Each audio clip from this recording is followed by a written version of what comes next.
Shabbat. It's a great Shabbat day so far in Israel. If I can just untangle my glasses. Hang on a second.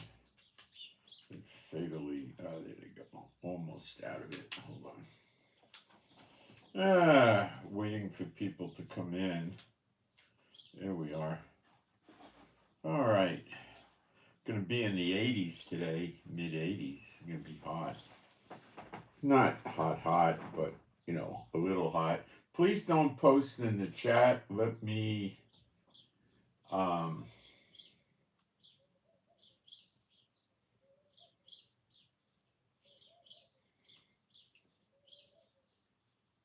wait a minute. Something's wrong here. Give me a second.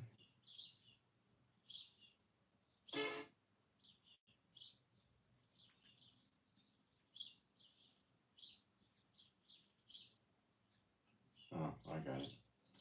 Somehow I hit incognito or something. Yeah, please don't post in the chat for a few seconds till I get a chance to get my posts at the top. Oh, somebody got in there again.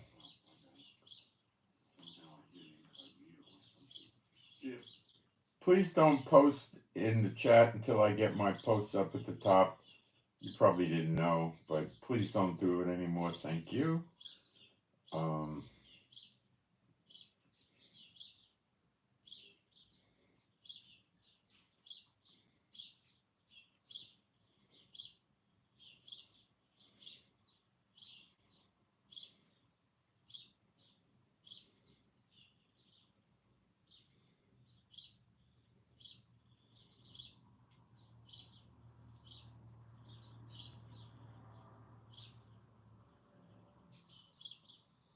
I'm almost done, guys.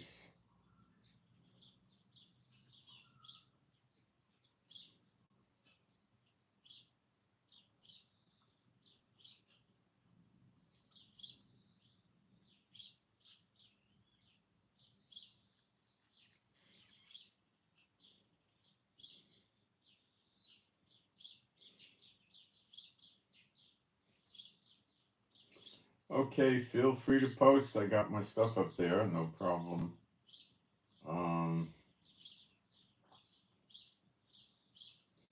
Okay, today we're going to cover some very unusual changes that Biden came up with. And it appears that him and Netanyahu, there's no other explanation for this other than Netanyahu and Biden made a new deal. And having scoured the news about this, I think I can give you a pretty accurate picture of what they arrived at. Now you have to remember that they're both liars and they'll both go back on their word. And they're both just political goofballs. And they seem to have a deal, and it seems that they're going to go through with this. And I'll show you the whole thing. It doesn't involve the Houthis as far as I could see directly. They're not in there. It doesn't involve Iran directly as far as I could tell at all. It doesn't involve Syria or Iraq. It's strictly dealing with Hamas in Gaza, Hezbollah in Lebanon, and the Palestinian Authority, Mahmoud Abbas. And I'll explain who he is to you and what this is in a moment. But since it is, and then we'll tie it to Bible prophecy, and we'll be able to really understand what's going to happen, not what Biden and Netanyahu think is going to happen, okay? And we're also going to talk a little bit more about the name Yeshua in the Old Testament. And the reason that you don't see the old commentators back in the 16, 17, 1800s, which were trying to be honest, and some of them were, more honest than them, but they were still, to publish their work, they had to go to the publishing house, and the publishing houses had to cater to the churches so they wouldn't sell any books. But anyway, the reason is they didn't know Yeshua's name. They didn't have access to the Hebrew New Testament. And the Hebrew New Testament, there's several, and several are complete pieces of junk, churchianity, vomit. But, well, the New Testament's not vomit, but they're so modified and twisted and turned and altered to support the crazy doctrines of the church that they're no good. So the one that seems to be better than the others, written by a guy named Salkinson. In English, it's Salkinson, and a guy named Delich. And they basically took the Greek words from the New Testament, went into the Septuagint, which was written quite a ways before Yeshua was on earth back then. And they looked at the Septuagint means the 70. 70 translated the Old Testament into Greek. So they took the Greek word in the New Testament, they searched for where it was found in the Septuagint, which is only an Old Testament book. And then they looked at what Hebrew word the Greek word in the Septuagint was replacing, took that Hebrew word and inserted it into the New Testament, and all of a sudden the New Testament made much more sense. You didn't have weird things like a camel through the eye of a needle, you know. So you had a lot of other things that cleared up. So that was done in the latter 1800s. So they didn't know his name was Yeshua. That's what I came up with. They thought his name was Jesus. And then why would they think that? Because they don't know any better. Or, on the other one hand, they don't know any better, which could be it. On the other hand, they are also worshiping the God of the churches, the December 25th God, which is not Yeshua. You know, 2 Corinthians 11:4, they have another Jesus, another gospel, and they receive another spirit. That's it. I mean, there's nothing to talk about. So I imagine there was a lack of knowledge as to what his name really was, and they were running around calling him Jesus, you know. And the Christ came from the Greek word Christos, which comes from the Latin word, wait a second, Christ is the Greek word, I believe. Christos is the Latin word. And the Hebrew word, which is the real word, is Mashiach, which is a word that doesn't really mean Messiah. It references Messiah, but what it really means is anointed. That's that. Okay. There is no God like Jehovah. There is no God like Jehovah. There is no God like Jehovah. There is no God like Jehovah. There is no God like Jehovah. There is no God like Jehovah. There is no God like Jehovah. There is no Messiah like Yeshua. There is no Messiah like Yeshua. There is no Messiah like Yeshua. There is no Messiah like Yeshua. There is no Messiah like Yeshua. There is no Messiah like Yeshua. There is no Messiah like Yeshua. All right. So let me get a little of my tomato juice here. I love tomato juice.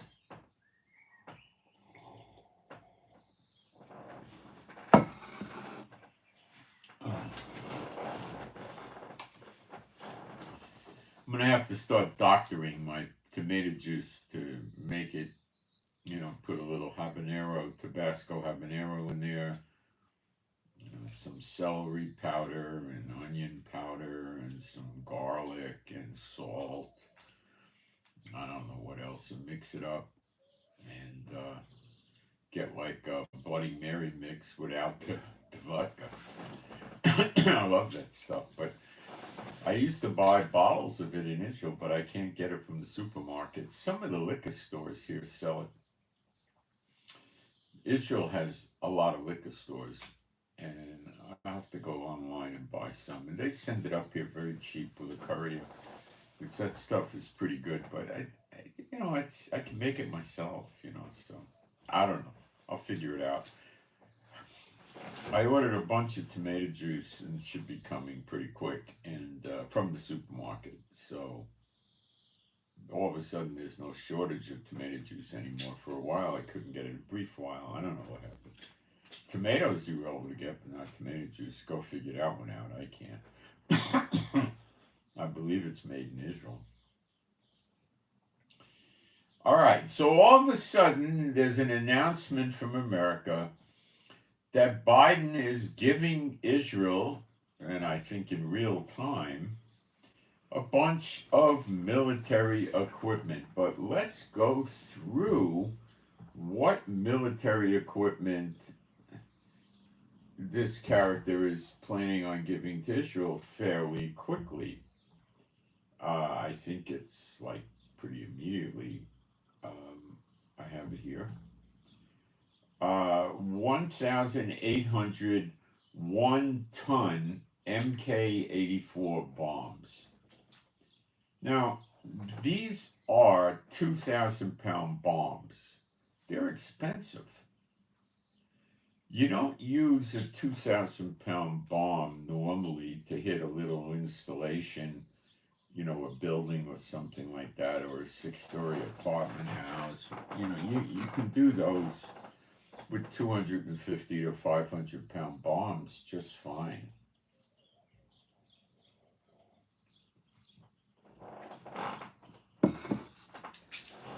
This is a bunker buster bomb that you use to break up, well, let's say, you know, like the invasion of Normandy or something like that, you know, where the Germans had these bunkers near the beach. They had them set back from the sand. They didn't want to build on the sand. They didn't want the waves hitting it. Oh, I don't know, maybe 500 yards, 800 yards, where they had a little elevation and they had a view of the beach. And they built artillery into these bunkers. And they put machine guns in these bunkers. Now, in World War II, the Germans had some excellent machine guns. And they, of course, you know, had guys, you know, sleeping in there, living in there, walking around in there. They had radio comms. They probably kept rations there, spare uniforms, whatever they wanted to, you know, keep in there. And they cooked in there, and they would be able to stay out of the heat, and they could stay out of the cold and the rain. They probably had some way to keep warm in there with a little fire or something like that. And the machine guns and the artillery stuck out through holes in the concrete that you would call windows, right? And some of these things were built with concrete that was 6 or 8 feet thick, reinforced heavy concrete, so they could sustain shelling from the ships. The battleships and destroyers and cruisers would shell the beach area before the troops landed. They would also try to drop bombs. So these things would be able to sustain, you know, pretty good attacks. Now, the battleships were shooting 2,000-pound shells that were from a 16-inch gun. Now, if one of those landed on the bunker, I don't think the bunker would have made it. The guys inside would have been like, you know, traumatic brain injury, bloody noses, stunned, you know, it wouldn't have been in good shape. And it could have caved the whole thing in. So these things are the equivalent of a World War II 16-inch battleship gun shooting a 2,000-pound shell. Okay? They're devastating. They blow up almost the whole city block. Now, they're not practical for anything except attacking underground facilities or an above ground bunker, which you do encounter. Now, in addition to that, they gave them 500 Mark MK-82 quarter-ton bombs. Well, those are 500-pounders. Now, those you could use on more conventional things, like a building, offices, barracks, ammo depot, electrical facility, um, refineries, piers. You know, the only real practical application today for the 2,000 pound bombs would be the tunnels and underground bunkers. Now, one bomb may not do it, but if you repeatedly bomb it, you're going to get a collapse, especially when you have a Hamas or a Hezbollah build it. Now, if you're trying to deal with something that a Western European country built, or a Nordic country, or maybe even Iran, it's probably going to hold up unless you get good direct hits. And even then, not. Now, we understand Iran has some underground stuff that goes down 300 feet. Now, this will not work down 300 feet. For that, they have crazy, the Americans do a 20,000 pound bunker buster bomb. That'll work at 300 feet. But I don't think Israel has any bomber aircraft that could carry such a thing. They also have 5,000 pound bombs. But I don't think that's going to work at 300 feet either. But it might work at more than 100 and less than maybe 180 feet or something. I don't know. You know. And again, it's not just how many feet down the thing is. It's how they built it. How secure was it? You know. So what does Biden want Israel to do with these bombs? Or what does Israel want to do with these bombs? Well, Biden doesn't want to see stuff like that's being used in Gaza. It's not even appropriate to use it in the rest other than in Rafa, because we've already ripped the place up. You don't have to keep ripping it up. Okay? For a long time, they haven't been able to get more than a handful of rockets a month off at us, you know. They run around saying they won the war and stuff like that. They won the war. Saying they won the war would be like Germany in 1946 saying we won the war. Their country was devastated. How could you say you won the war? You know, I mean, but this is the idiocy of Hamas and Palestinian Islamic Jihad. So Netanyahu has announced repeatedly that he's going into Rafa. That's a concentration in South Gaza near Egypt, where there's up to, well, between 1.2 million and 1.5 million Gaza people. There's 4 battalions of Hamas that are isolated in there, that we've surrounded it. So I estimate that to be between 6 and 10,000 soldiers, depending on what you want to call a Hamas battalion. I don't know what military protocol these lunatics follow, but whatever you want to say, you know, go right ahead. But it's in there someplace, 6 to 10,000. So we could say 8,000 as an estimate. Okay, that would mean there's 2,000 in a battalion, but how the heck do we know what Hamas calls a battalion? It could be even less, you know. But I think it would be at least 1,500. Who knows? But that's the general idea. So they don't wear their uniforms very much anymore because they become targets, you know. So these bombs are probably not going to be used in Rafa. Why? Because there's such an outcry of genocide and depriving the civilians of things that I seriously doubt Biden would release these weapons to Israel and then see Israel turn around and kill, you know, 11,000 people in Gaza in a few days in Rafa.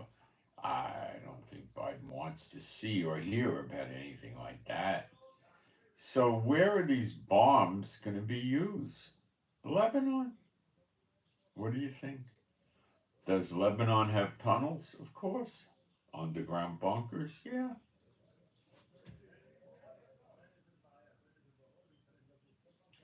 The ICJ, the International Court of Justice, the Hague thing, came out, I think, a day or so ago and said Israel has to make sure there's more humanitarian aid going in, and they have to make sure they don't do any genocide. That was all they did.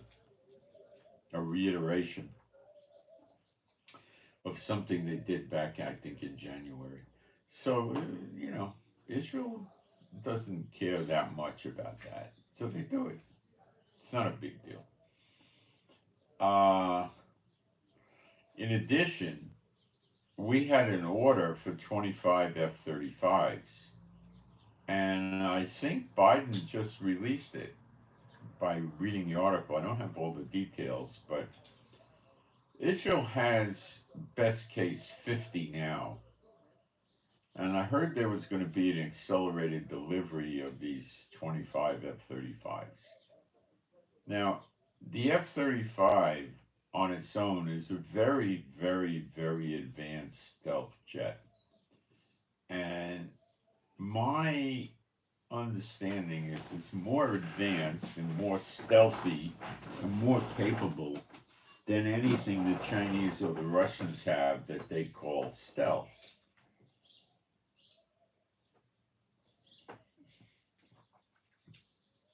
The radar systems that people like China, North Korea, Iran, Russia, and so forth would have would at best reveal to them that there is a bogey jet in the skies over the country or wherever they're running the radar. And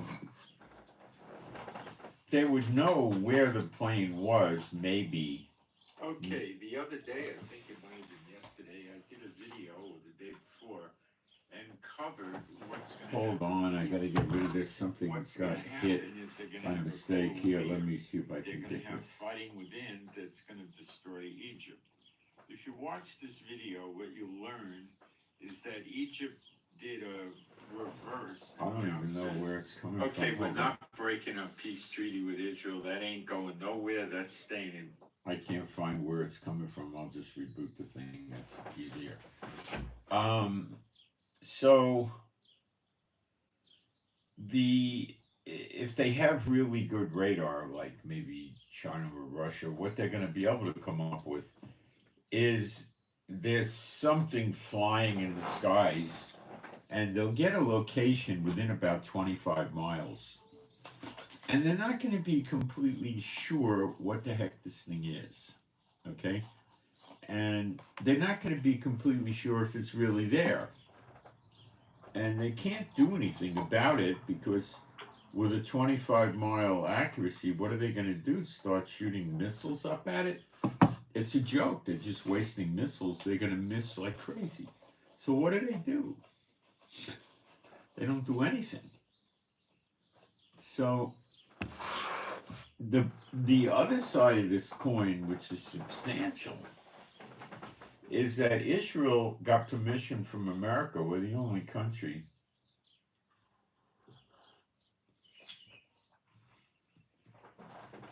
they gave this to do our own service on the jets and retrofit them. So we don't bring them to America so America could see what we did to the jets, and we retrofit them. It takes about a month, I understand. And it's several $1 million.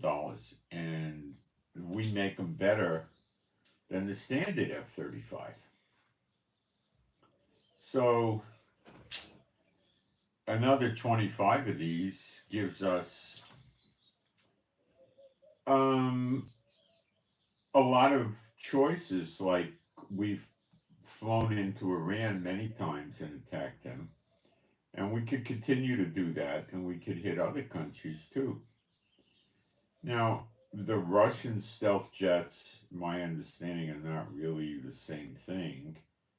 and they call them stealth jets, but they're not that stealthy. The other thing that's developed is they're taking the coating for the wings and the fuselage of the F-35 and then putting them on F-16s. While I don't believe they're as stealthy as an F-35, they're pretty stealthy. So there's been a big movement towards countries buying these F-35s, which are, 10, 15, $16 million. They're probably about 12 to 16 million, depending on your version, where the F-35 is, I think, now over 100 million.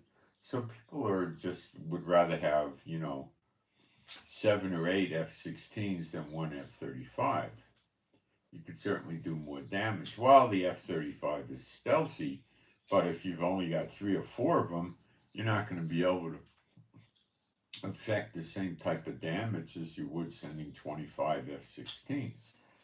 And you might lose some F-16s quicker than you would an F-35, maybe. So, Netanyahu seems to be very high on the F-35, spending a tremendous amount of Israel's money on those. Imagine, 28% of the people live at the poverty line here in Israel. And he buys 75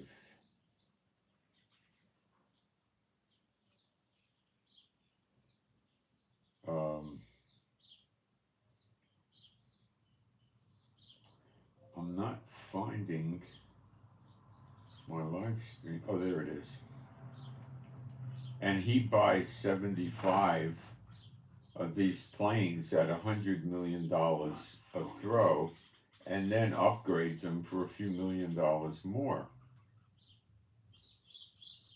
So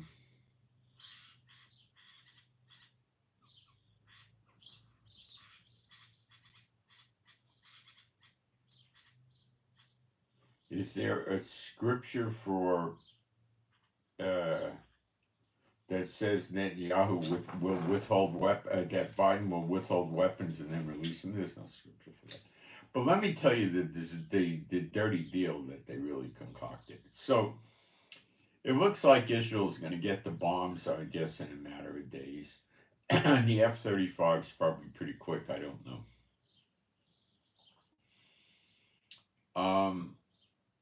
That'll bring Israel's fighter plane inventory up, probably pushing 350 planes. It's see, Israel doesn't gear up for war, more than maybe 1,000 miles away, or something like that, 1,500 maybe maximum. We're not interested in attacking North Korea or the U.S. or Russia. We don't have an army to do that with, okay? We got an army to work in the Middle East, and that's it. All right, so this is how the deal's shaping up, and it's disgusting, really. I'm sure God is by no means pleased with Netanyahu or Biden, and here's how they're doing it. The Palestinian Authority is run by a piece of garbage named Mahmoud Abbas. He hasn't stood for an election in something like 13 years, but he's still operating there. He's an old man with very severe health problems. He's well in his 80s, and he goes to the hospital frequently and gets admitted and stuff, He hates us. He hates us. His Palestinian police department is all the time getting arrested for doing acts of terrorism against Israeli soldiers, Israeli police, and civilians using the police department weapons.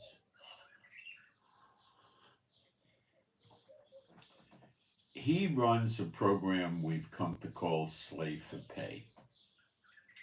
When a terrorist attacks an Israeli, a military, a police, a civilian, a child, it doesn't matter, and gets killed, he pays a stipend to the terrorist's surviving family.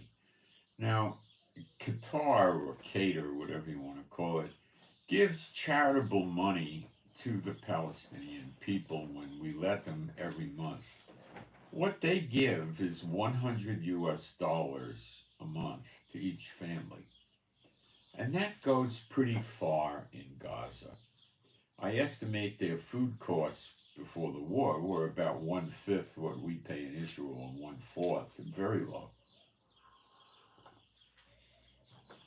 They pay next to nothing for rent and all this kind of stuff, okay?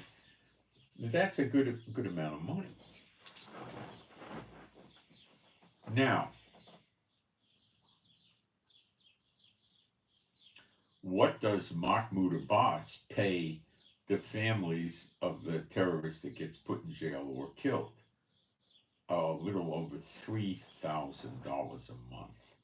That's like you in America making $10,000 or $12,000 a month on welfare. There's nobody taxing it, of course, in Gaza.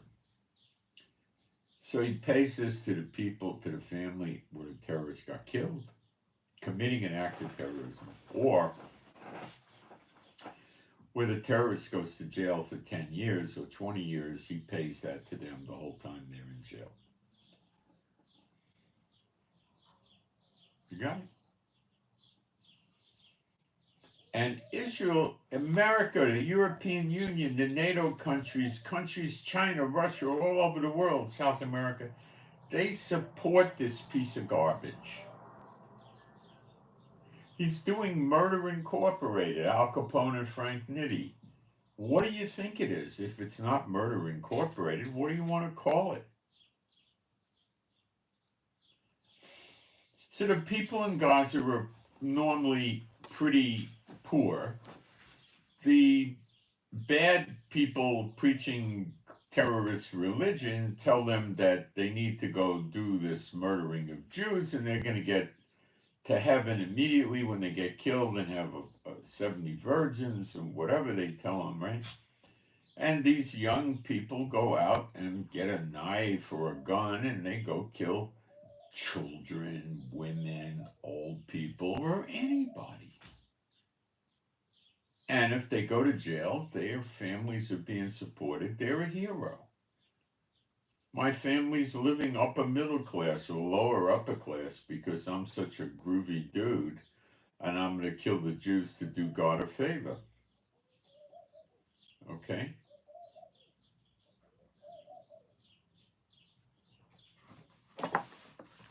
Do you know there's a scripture that says that?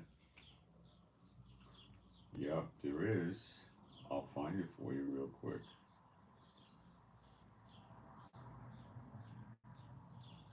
It's in my notes here. I think I know right where it is.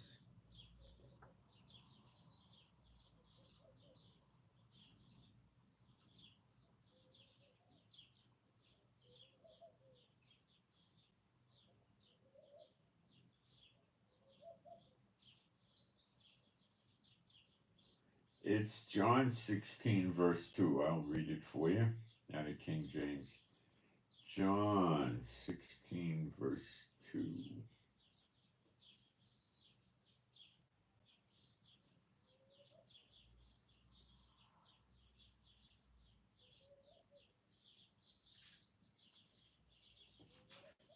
They shall put you out of the synagogues, yea, the time cometh that whosoever killeth you will think that he doeth God a service, God's service. And the time cometh, so he's kind of predicting it. Does it apply to the Jews getting thrown out of the synagogue because they're Messianic? It can, sure, and it probably does. But I think it also applies to our lovely enemies. But Yeshua couldn't say much about that back then because I think Islam started around 750 AD. It was many centuries to come. So Yeshua would have known what it was going to be, but the other people wouldn't have known. It would have been foreign to them. They wouldn't grasp it. So Um, so finally now the United States is talking very recently to Mahmoud Abbas about ending the pay for slay program. Mahmoud Abbas is saying that it's a welfare program. Nonsense. The welfare system in Gaza, if they're going to support anybody, is probably $100 or $200 a month. Nowhere near over $3,000 a month.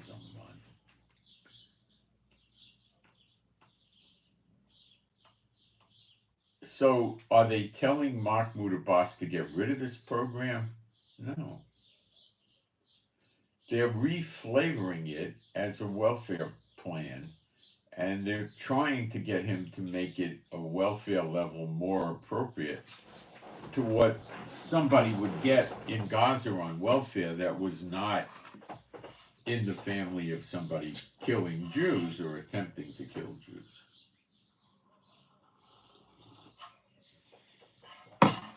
So is the United States eliminating the program?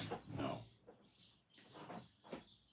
What they're getting Mahmoud Abbas to do is tone down the amount of money and call it a welfare, regular welfare, but it's nonsense. Most of these people that are in jail are not the breadwinner of the family. It's a teenager or a very young son that doesn't get himself an education, doesn't learn himself a skill set, okay? And then, oh, I don't got any money. It's the occupation forces, they're the one. Yeah, well, not exactly true. Okay, if you lived in Israel as a Jew and you didn't bother getting an education or a skill set, you'd be in the same boat, Or if you lived in America or places like that, what would you be doing? Digging ditches? Would you like fries with that? Parking cars, or you're not gonna, the old excuse is blame it on the Jews, but if you're not going to put the energy in to get yourself a skill and or an education, what do you expect is going to happen, So the United States is not eliminating it, not telling them to eliminate it. They're going to repackage it, and he's supposed to tone it down. Now, there's another mitigating factor. When the Palestinian Authority received money from Europe or South America or Canada, whoever likes to support them, the UN, they transfer the money to an Israeli bank, which the Palestinian Authority can access. Smotrich, our very right-wing economics minister, is threatening to let Israeli citizens that are victims of terrorism or they could be the actual victim or they could be the dependents of the victim or maybe the parents of the victim, okay? They can't really be the friend or the neighbor of the victim. It's got to have like a blood tie or something, right? To sue the Palestinian Authority for promoting terrorism with their slave for pay, which they are, and recover damages from them. So if your father or mother was killed by a terrorist, you'd probably get $10 to $20 million damages. So Smotrich is threatening to let people get judgments against the Palestinian Authority by using the court system in Israel.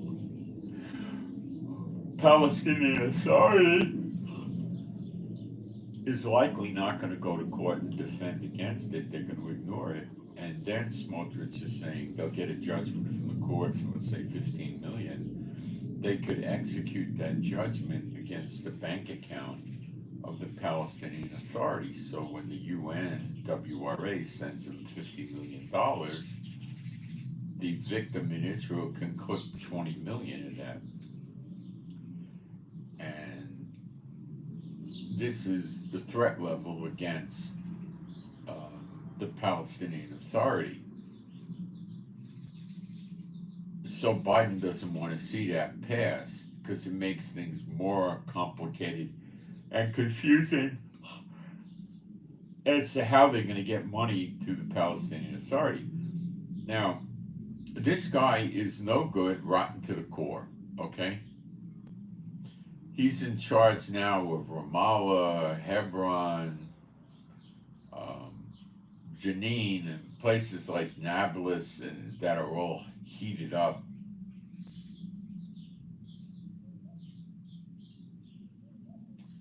In the West Bank, and he's not trying to suppress anything. So this is a horribly bad, insulting, derogatory thing Biden's come up with.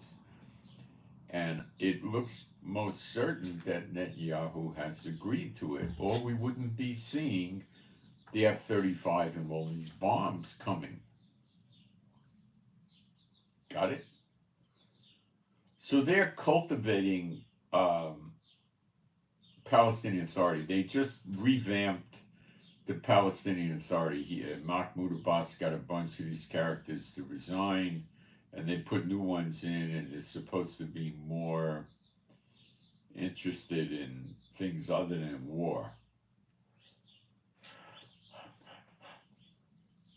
And they want to use Hamas, the Palestinian Authority, to rebuild Gaza, which some intelligent people that build cities and things like that say is going to be like 10 years. Of course, there's no prophetic time for that. But they don't know that. They think there is.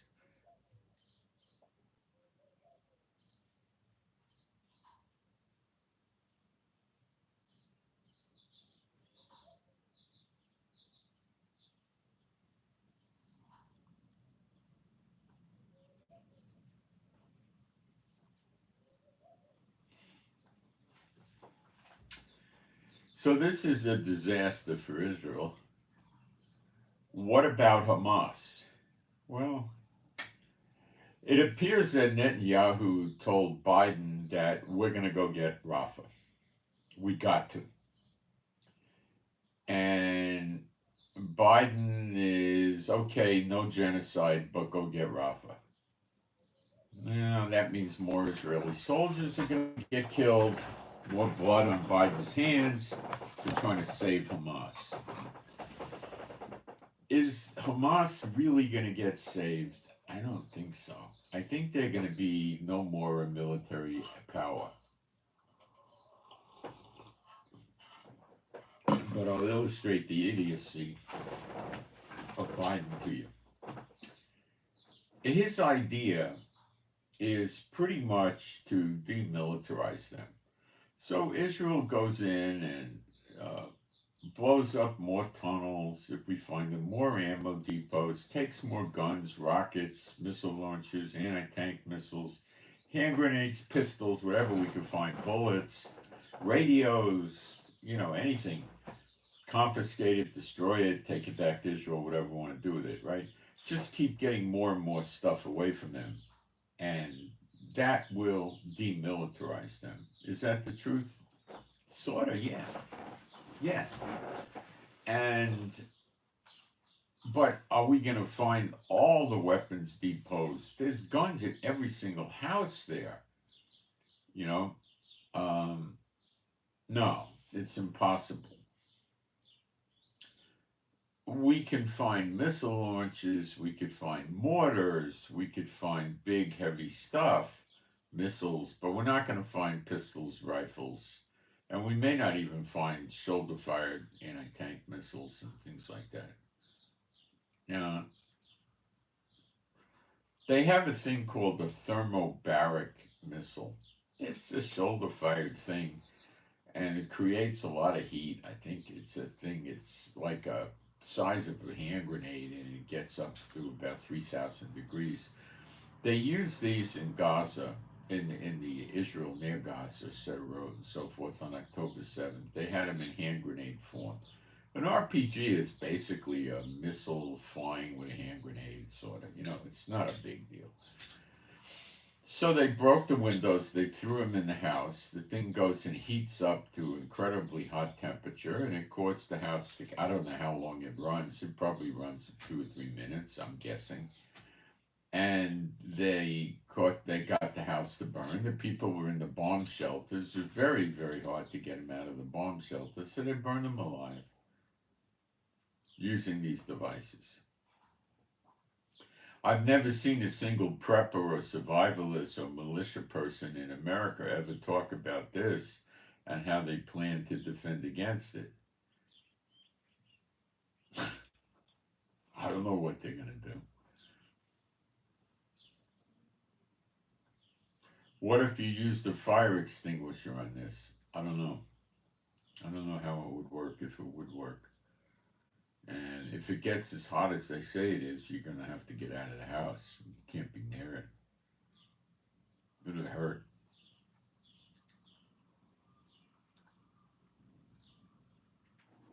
I don't know. What about if you put water on it? Well, it may just turn the water into steam immediately, and it may have no effect on it. It's too hot. Same could happen with the fire extinguisher. But I don't know enough about these, so I can't really tell you. But they shot these at a group of Israeli commandos 1 or 2 days ago, and they got a number of them injured, and I think one died. And this was the same type of thermobaric hand grenade, just mounted on an RPG, and they're very dangerous.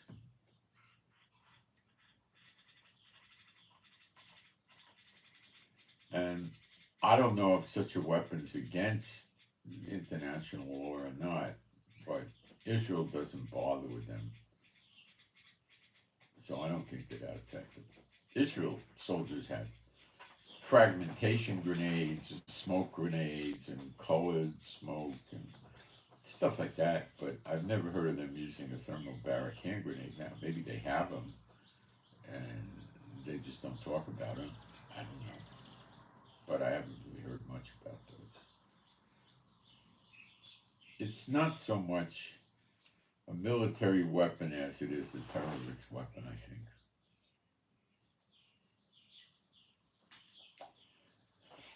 So Biden realized that if Netanyahu and Smotrich start running court cases, which already are running, and there's already a bunch of Israelis that have judgments against Palestinian Authority and Hamas also. So say Palestinian Authority, and they filed a judgment with the court, with the bank, as an order of execution, which the court would give you. Then when the money from financial aid comes into the bank for Palestinian Authority, which is probably, almost every day, if not every day, the money would be taken from the bank and put in a side account. So if they had a judgment for 18 million, they would keep taking the money for the 18 million and then transfer the money to the person that was the beneficiary of the judgment, and then continue after that was paid off, letting Palestinian Authority have money. The problem is there'd be so many judgments, you'd probably have to go through $1 billion of assistance at least before the money would reach the Palestinian Authority. But by then,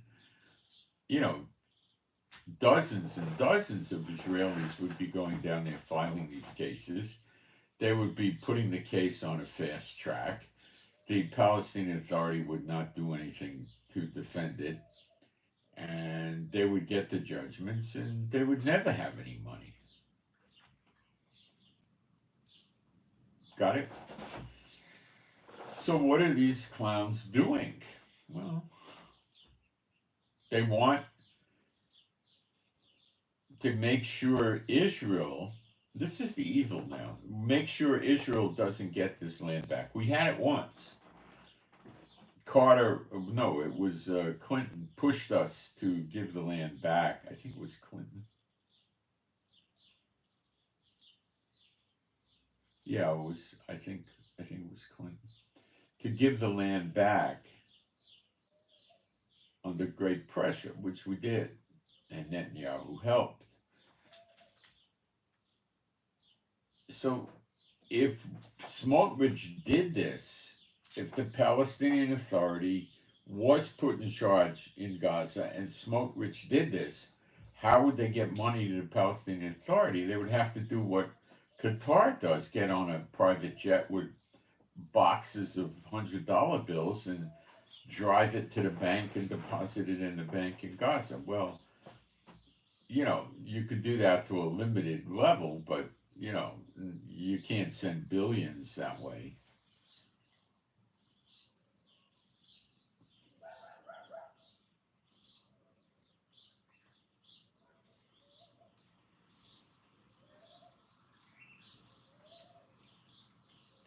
So the idea looks like Rafa will be attacked and demilitarized. It doesn't look like Israel knows what the heck to do with Hamas as what they call the day after the war. What do you do with them?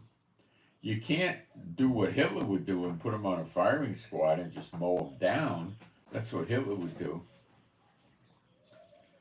What do you do with them? Well, they're civilians. They're going to live there. How's this going to work with the Palestinian Authority in control? Badly. They'll get their hands on weapons. They will kill the Palestinian Authority, kill their families, kill their children, their wives, their uncles, cousins, brothers, sisters, mothers, fathers, until they have surreptitious, behind-the-scenes control of the Palestinian Authority.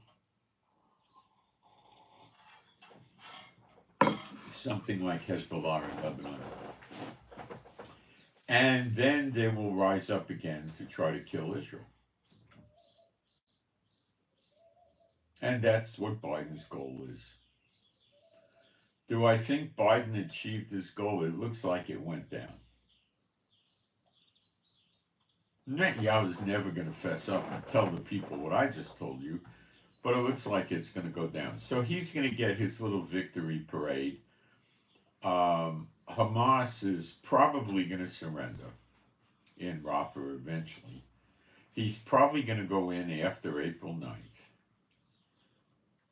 And the crazy thing is, Lebanon, why does Biden want Israel to pursue the war with Hezbollah? It's not a war with Lebanon. This is not a hard question to answer, because Hezbollah is not the official head of the country. Like with Gaza, Hamas is terrorist and they are the official heads of the country. Hezbollah is a sideline radical crazy group. There is a real Lebanese government, and they are not completely Muslim, although many are. There's Catholics and Christians there and stuff like that. So what Biden wants to do is let Israel take out Hezbollah, not Lebanon. And there's probably been dictates given to Israel about not shutting off all their electricity and water and gas and internet and phones and all that. They probably told us not to do that. And just, eliminate Hezbollah, and then the government will take over. And this is a government that's malleable. In other words, they're moldable. And they need money. Perfect for America. So when Hezbollah is out of the way, then America can bolster Lebanon up with paper money and support the Lebanese government and take steps and measures to make sure that Hezbollah doesn't happen again. What does that mean? It means money and weapons to the Lebanese government, who's also on Israel's border. Ta-da! Biden is some friend of Israel, huh? Now, what about the Houthis? Well, the first thing they're getting, Biden and them and Europe and NATO and all of that, all the world, the UN are going to try to see is if when Hamas is shut down in Gaza, and will the Houthis stop, or will they just say, no, it's the way you shut it down? Now we're supporting Hezbollah, so we're still sinking ships or trying to.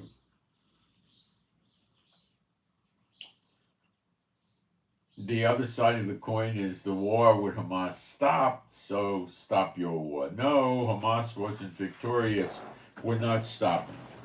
No, you bombed our country. We're not stopping. You know, I don't think the Houthis are going to be too quick to stop. They're going to push for more concessions from America, UK, NATO, UN, whatever. Not so much NATO, the UN.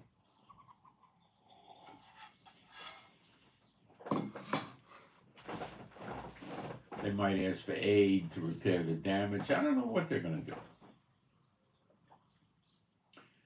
I don't know what they're going to do. But the Houthis may stop and they may not stop. I don't know. Is this thing with Biden going to work? No. The year of recompenses is going to be over very quickly. Let's say we got April, May, June, July. You got 4 months left. Reconstructing Gaza is a multi-year task. Multi-year, okay? It's not a quick and easy, simple thing. It's going to take years, and it could go 10 years. And it's not easy. So, I got to get rid of some people that are heckling in the chat. Let me get rid of them. Hold on a second.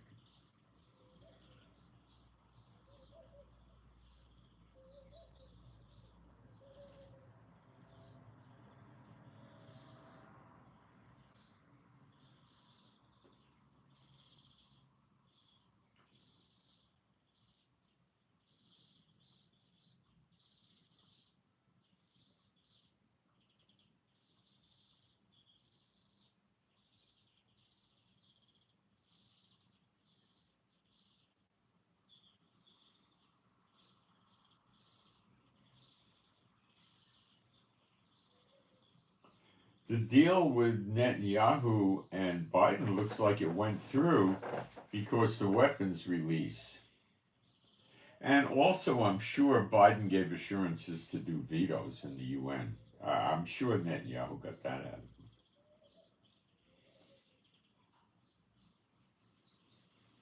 of him.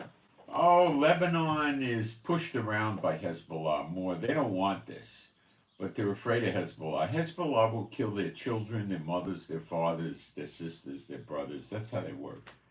So if they start taking moves against Hezbollah, they'll kill their families.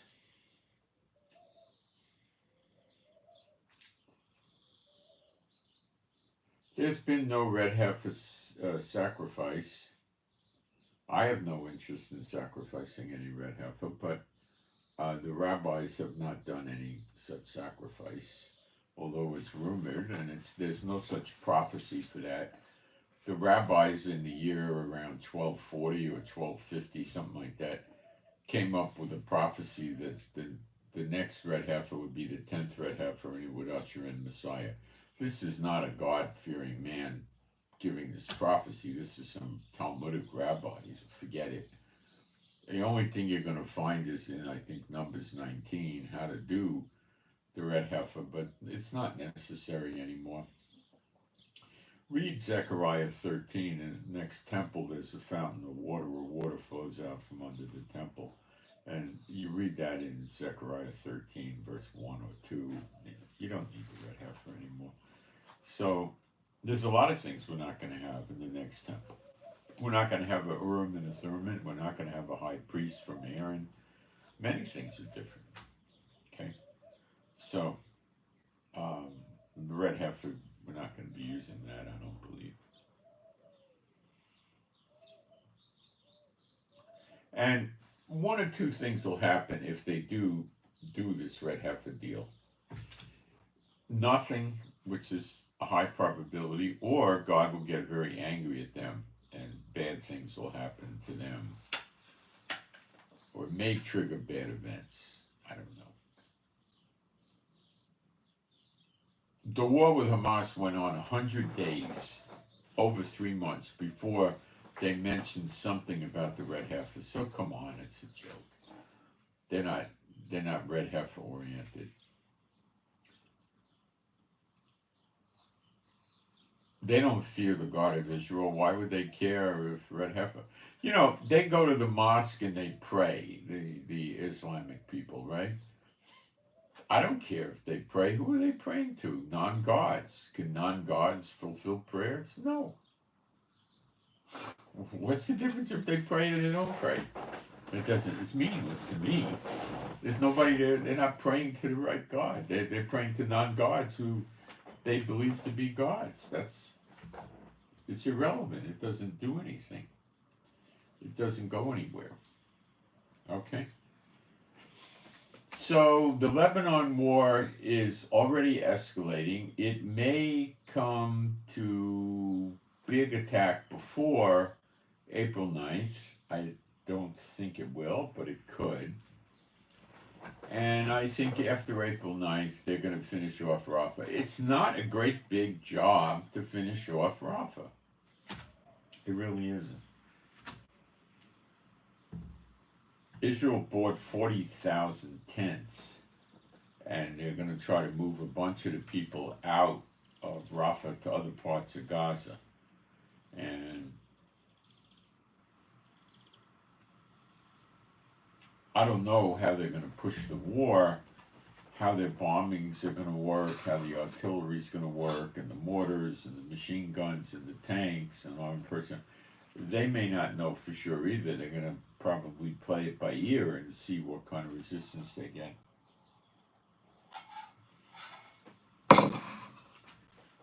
As I said before, I'll say it again. This is the year of recompenses. It started on or around August 1st, 2023, give or take 2 or 3 days. And it'll be over approximately July 31st, give or take again another 2 or 3 days. And Israel is not going to get the land back by the efforts of their government and their IDF. The recompenses, the payback on the nations for what they're doing to Israel, the controversy over Zion, that's already happened in Gaza. The place is leveled. 85% of the houses have been, and apartments have been damaged, destroyed, or not there anymore. The malls are gone, the shops are gone, the government buildings are gone, many of the mosques are gone, the hospitals are busted up. The streets are ripped up and bombed up. You can't drive your car around on those. You need a half track, you know. The internet's off and on. There's no real internet from there. It comes from Egypt. The water supply's out. The sewage is out. The electric is out. What's working? Nothing. The place is a trash heap, and they're sitting there, we won, we're winning. You know, these are delusional, psychotic terrorists. They're winning. The reason they say they're winning is when the people get killed, they write them up as martyrs. And, you know, they don't, so therefore nobody sits around and says, oh, poor Bill, he got blown up by a rocket. You know, they don't, you know, he's a martyr.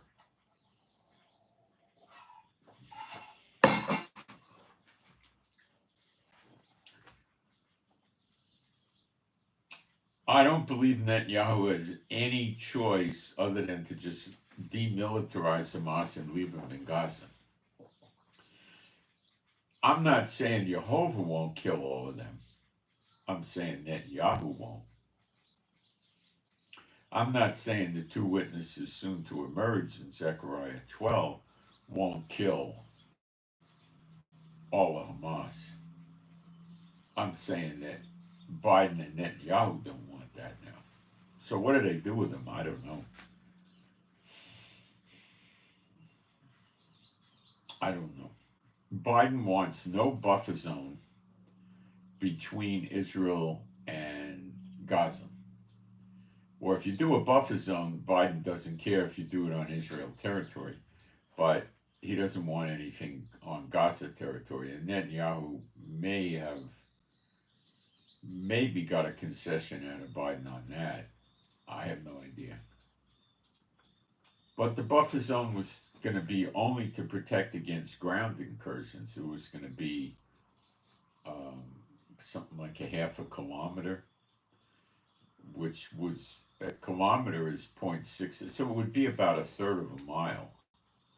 So 20 blocks, and it's about 6 or 7, but maybe 6 or 7 block section, 6 or 7 city blocks, which is probably going to stop shoulder-fired anti-tank weapons. It's probably going to make rifles pretty useless, including sniper rifles, and ground infiltration isn't going to work because they'll have watchtowers with cameras, soldiers with weapons in the watchtowers. They'll have tanks on the border and things like that. So if anybody tries to come across and do a land incursion, they'll hit the sensors. They'll have to go through probably multiple layers of fencing. So you'd probably have a fence inside Gaza, on the Gaza side of this buffer zone, no man's land. Maybe a second fence, in 100 meters or something like that. And then as you got closer to Israel, they'd probably have to pass 2 fences. So if some characters were trying to do it and cut the wires and the fences and this and that, they would hit the sensors, the lights would be on, night vision, day vision, whatever, and they would get sniped at. Probably start with a warning shot. If they ignored the warning shot, the next shot would probably be designed to wound, like in the leg or the buttock or something like that. And if they kept pushing it, then they would take them out. So it's not going to be there to stop missiles there. Now remember, when Hamas is defeated in Rafa, and we're cleaning up the rest of Gaza, we'll continually have soldiers there scouring for weapons. Now, they'll find them too. Biden and Netanyahu, I'm sure, did not agree that Israeli troops are not going to stay in Gaza for a while. I would say a while would be at least 90 days after the war, probably a year or something like that. Maybe 2 years. I don't have any idea what they worked out, but prophetic time isn't going to allow for it. And they shall swoop down on the shoulders of the Philistines. The Philistines in the scriptures are going to be gone. Okay, that's Gaza. They're going to be gone. That's it. That's the long and the short and the tall. Okay. Lebanon, we're going to have a good hunk of Lebanon that's probably going to be over 100 miles up from our border. Now, I don't think we're going to get any land as long as this government of Israel is in power with the military. That ain't going to work. The recompenses, yes. Because Israel didn't start it, the nations did. So the recompenses against the nations is going to happen. And it already has in Gaza, but I don't think it's in its fullness. What happens with the Houthis? A lot of it's going to depend on what the Houthis do when the Gaza war shuts down. If they shut down, there'll be a lot of diplomatic hoopla and belly aching and talking and yelling and screaming, but that's it. If they don't shut down, well, what do they do then? They'll have to come up with a ground invasion. I don't know what else they could do. If they don't do a ground division, what are they going to do? They can't get them with bombing. They've tried and tried and tried. It doesn't work. So, this is what's going on today. There's talk of a revolution in Israel, but it's not founded. I don't see anything like that developing whatsoever. Um, I just don't see it. I, I, I don't see it happening right now. A vote of no confidence against Netanyahu is a viable option, but with this latest, situation with Biden, I think that there people that the amount of people that want to have a vote of no confidence against him went down because in the final analysis he's able to persuade Biden over to his side as they see it. So I don't see, we may have a vote of no confidence and we may not.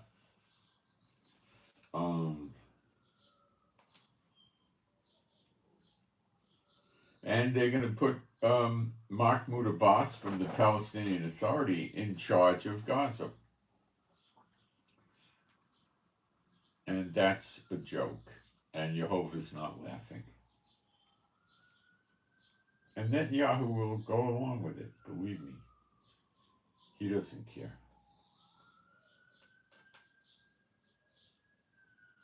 Here's part of the complication.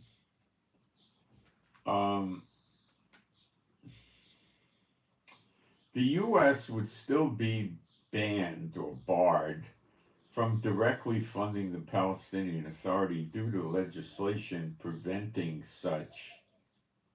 And once the Palestinian Authority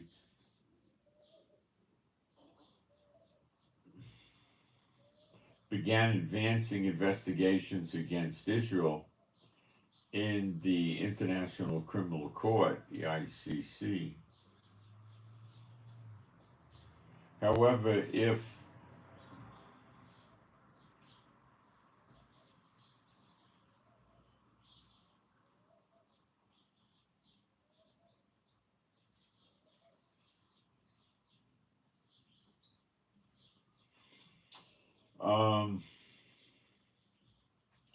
so they need to change things.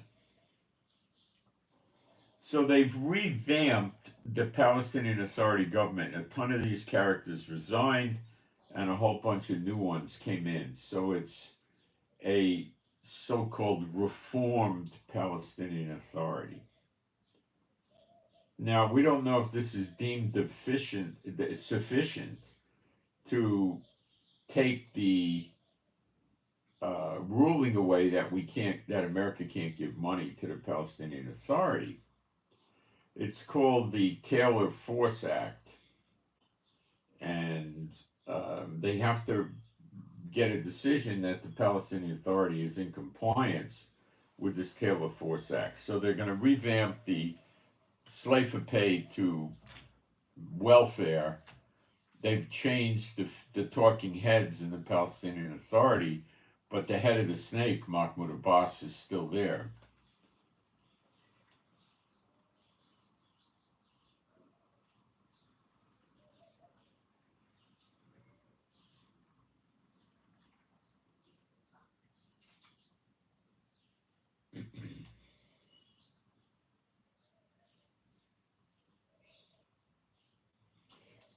The way the U.S. has been getting money and other entities getting money, well, the U.S. is giving it to the UNWRA. Other countries can just give it directly to them.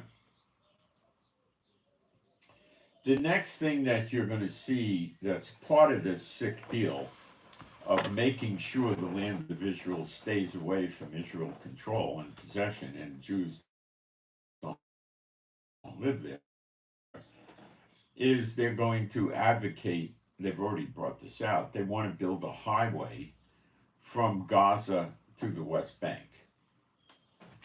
I think, and they could travel back and forth. This is an absolute disaster for Israel because whatever, unless they built the wall 300 feet high and 6 feet thick, they climb over the wall and kill us. And the nations want to see this type of thing happen.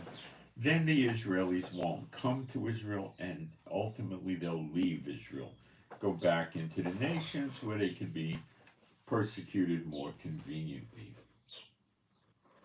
Okay?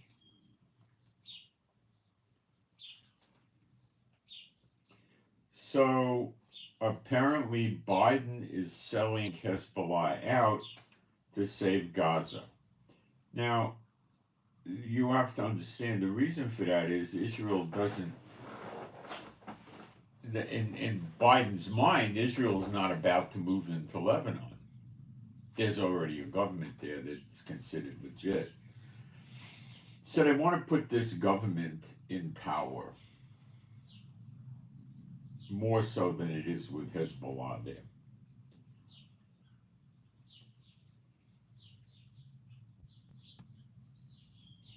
As long as Egypt keeps allowing weapons to get into Gaza, which it will do, and Hamas soldiers, while demilitarized, are still in Gaza, they will arrange through Muslim Brotherhood, Iran, Houthis, and others to have weapons smuggled in from Egypt into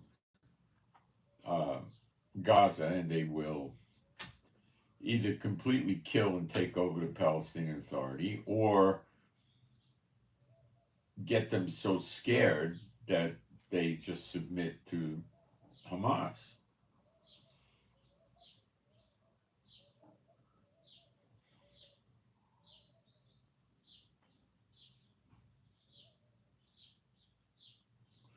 So the situation is very complicated.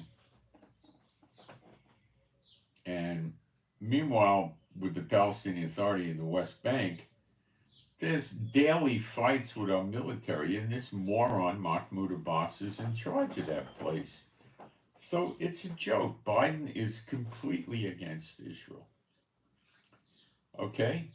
What he should be saying is Israel gave them Gaza for peace. Look what they got, October 7th. So let Israel take it back. That's the only way Israel's going to secure its future. Let him have it back. He's going to talk like that. Because Satan would kill him if he talked like that. Or beat him up or whatever Satan would do. He can't do that. Satan wants to assure his future out of the pit, and to do that, he has to make sure God never raises Israel up again. And it's never going to happen. So Satan's lost. They've all lost.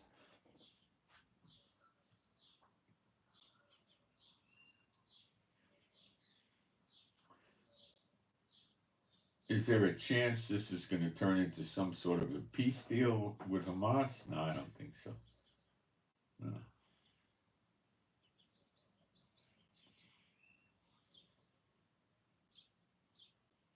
No.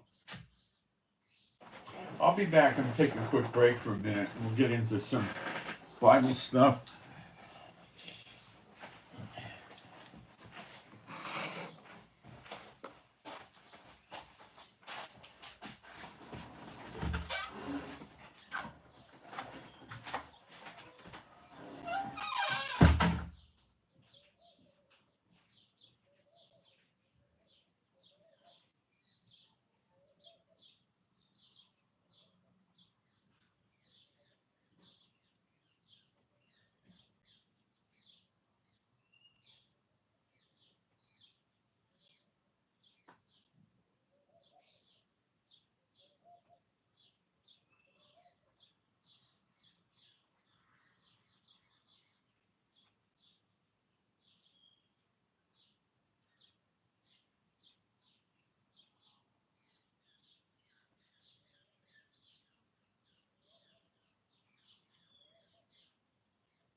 So I think we should talk about when do I think the tide is going to turn, and that Israel's going to get the land back, and it's going to have a real victory. Well, the issue with this is it's quite complicated because there's a number of things that has to happen that most of the world is completely ignorant of. And I'll tell you where they're contained in the Bible. But the church is a victim of Satan and his teachers, and they just know what the church teaches them. They rarely read their Old Testament, and they read their New Testament when they see something. They say, oh, this is the rapture. You know, you're dealing with people that are so ignorant, you can tell them, he'll deliver you from the wrath to come, and that means he's going to take you up to heaven for 7 years, and they believe it.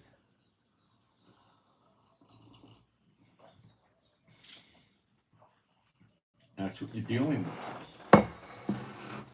And they go against the scriptures all the time, and they don't care. They ignore scriptures that don't fit in with their crazy theories. Okay, 2 prayer requests. One for J.A. Jack Apple. J.A. Jack Apple. J.A. Healing, prayer for healing, some sort of a growth, unknown what it is. Pray for healing for J.A., some sort of a growth, not known what it is yet. Okay. Next prayer. Romeo Alpha, R.A. Romeo Alpha, R.A. Romeo Alpha. Healing for a broken bone. For R.A.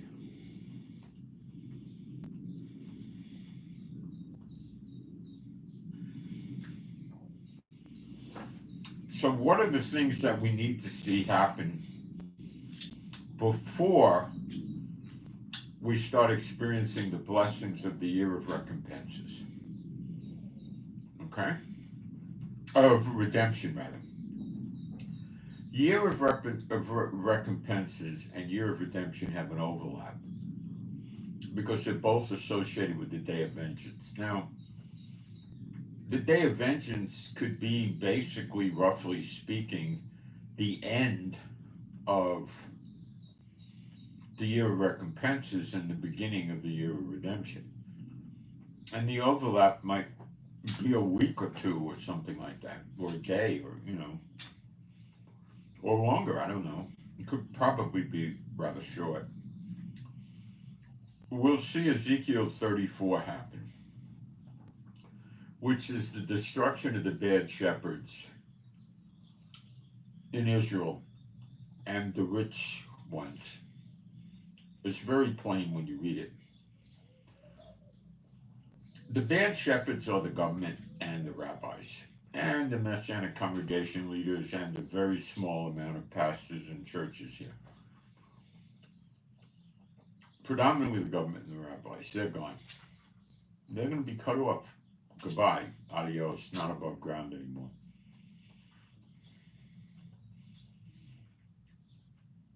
It's not entirely clear how that comes to pass.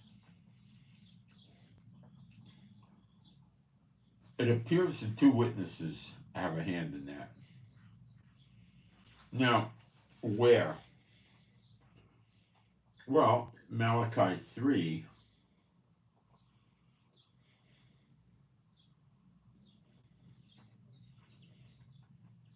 is largely ignored by the church. Behold, I will send my Malach, my messenger, that's Elijah. He shall prepare the way before me. John the Baptist, with the spirit of Elijah, was doing that for Yeshua when he was on earth, but of course he did not complete it because the timing wasn't right for restoring the kingdom. The next one to come is Elijah, the Elijah.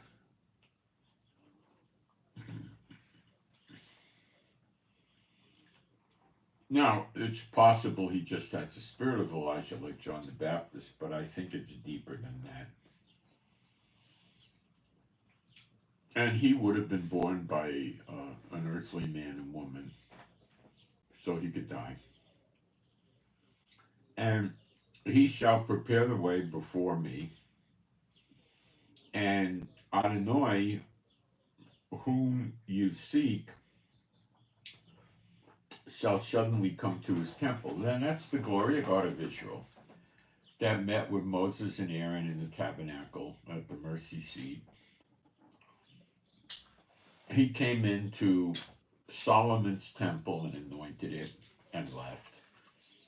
Never came into Zerubbabel's temple, never came into Herod's temple. In my Bible, there's a Solomon's temple, a Zerubbabel's temple, and Herod's temple.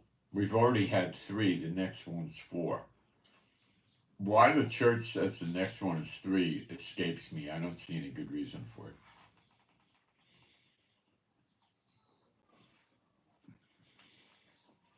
Maybe they just want to lie. I don't know.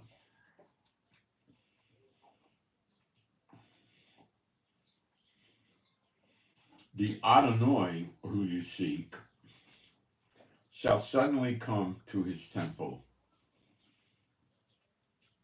Now it's switching around. It says even the Malach, the messenger of the covenant, whom you delight in. Well, that's Elijah, because all the Jews talk about Elijah's going to come and teach us the Torah. They're right. Probably start with who the Messiah is. Behold, he shall come, saith the Lord. So the next temple will precede the glory of God of Israel. Now, this is where we get a strong indication that Elijah is cleaning house in Israel. But who may abide the day of his coming? And who shall stand when he appears? For he is like a refiner's fire, and like fuller's soap, and he shall sit as a refiner and purifier of silver. He shall purify the sons of Levi, and purge them as gold and silver, that they may offer unto Jehovah an offering in righteousness. Okay? Now, let's read this again. Speaking of Elijah, he shall sit as a refiner and purifier of silver. Remember in Kings, I think 2 Kings, you read about it, there was a school of the prophets with hundreds of prophets back then. Okay. He was probably a teacher of them or something like that.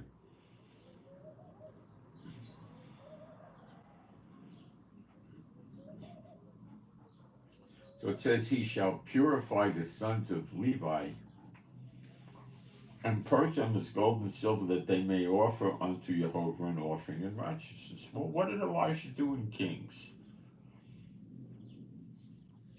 Jezebel's jackass priests were running around leading the people astray. And Elijah by himself challenged them. And they, each made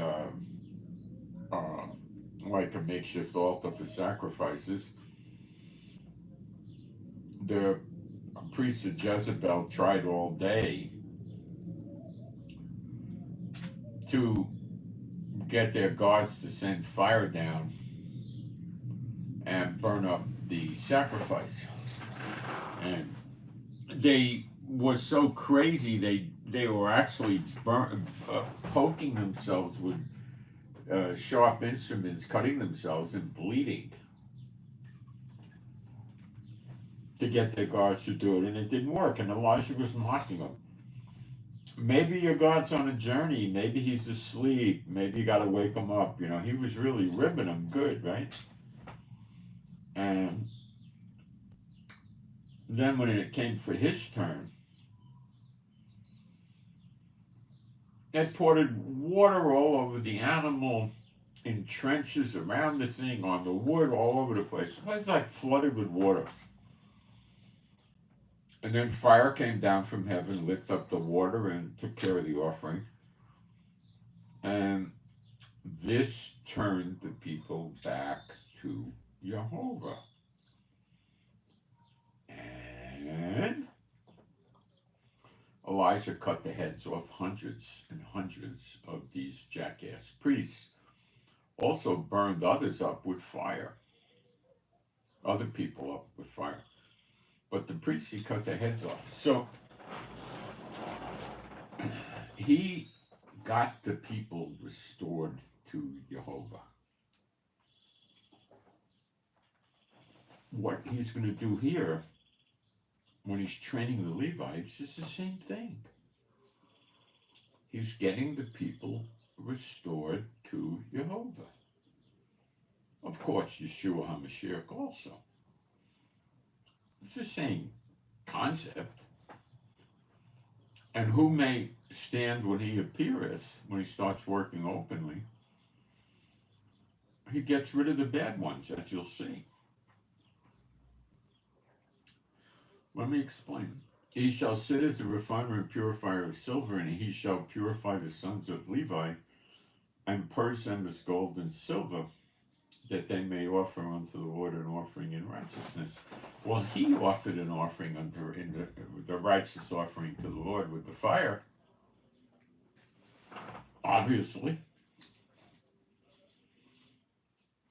Now, where do we read this about the purifier of silver and refiner, as a refiner and purifier of silver?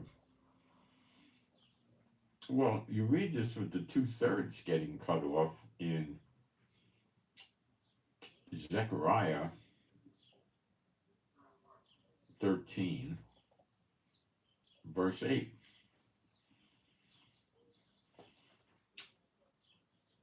And it shall come to pass that in all Haaretz, the land of Israel, saith Jehovah, 2 parts therein shall be cut off, and die. That's dead. But the 3rd shall be left therein. And I will bring the 3rd part through the fire, and will refine them as silver is refined, and will try them as gold is tried. They shall call on my name, and I will hear them. Why? Because their offerings are made acceptable unto the Lord, and now the blessings of the law are on Israel. And I will hear them. I will say, it is my people, and they shall say, Jehovah is my Elohim. Now, it's more complicated than that, but I'm giving you a crash course here, okay? I don't think this type of thing is going to happen until we hit Year of Redemption. I don't think it. Recompenses is payback to enemies, and the people that are going to get cut off are enemies of God. So again, it might happen in recompenses, which has about 4 months left to run. So it could likely happen then, most likely. Now, back to Malachi 3.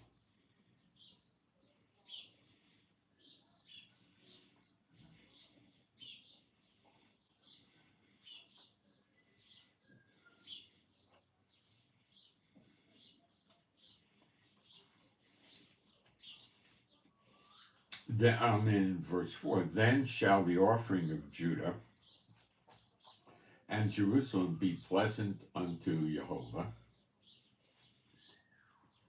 as in the days of old, as in the former years. And I will come near to you. What does the word near mean? Kara, approach, probably, to you, to judgment. Now, judgment is people getting cut off. And I will be a swift witness against the sorcerers, the witches. That's going to get rid of a lot of the government and the rabbis and the rich people, isn't it? And against the adulterers, against the false swearers. Those are people that go to court and swear to God and lie. And against those that oppress the hireling in his wages, the widow, the fatherless, that oppress the widow and the fatherless, the orphans, the fatherless and orphan, and that turn aside the stranger from his right, and fear not me, saith Jehovah of hosts. For I am Jehovah, I change not. Therefore you sons of Yaakov are not consumed. Even from the days of your fathers you are gone away from my ordinances, and have not kept them. Return unto me, and I will return unto you, saith Jehovah of armies. But you said, wherein shall we return? Will a man rob God? Yet you have robbed me. But you say, where have we robbed thee? In tithes and offerings.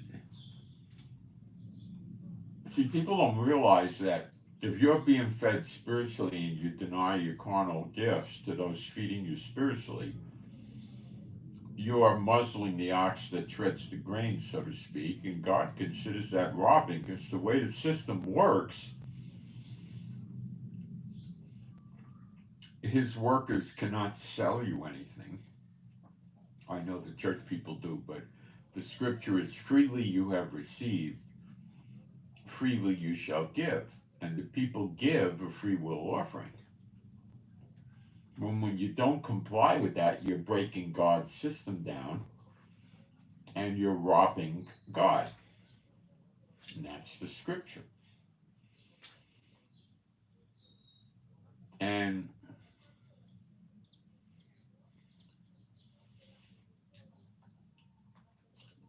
I find that about 1 out of 100 subscribers actually give any offerings.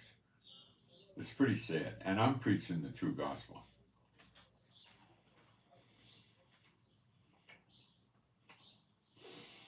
You are cursed with a curse, for you have robbed me. They don't understand that. You know, they're poor and they stay poor.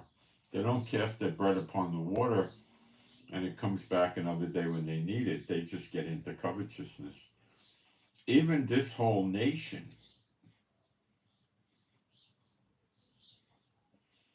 bring you all the tithes into the storehouses, that there might be meat in my house, and prove me now herewith, saith Jehovah of hosts, if I will not open you the windows of heaven and pour you out a blessing, that you shall not have room enough to receive it. See, the people that don't give offerings aren't really in. They don't believe God will bless them for giving offerings, and that means they don't fear God because they're robbing him. But they don't see it that way. It brings us back to, you know, he'll deliver you from the wrath to come. Yeah, you're going to take me up to heaven for 7 years. I'm going to come back with a rod and whoop them Jews on the head. You know, that's the church.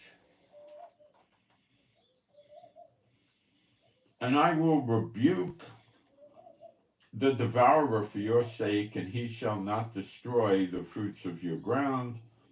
These are the bugs that eat the crops. Neither shall your vine cast her fruit before your time in the field, saith the Lord of hosts. And all heathen shall call you blessed, for you shall be a delightsome land, saith Jehovah of hosts.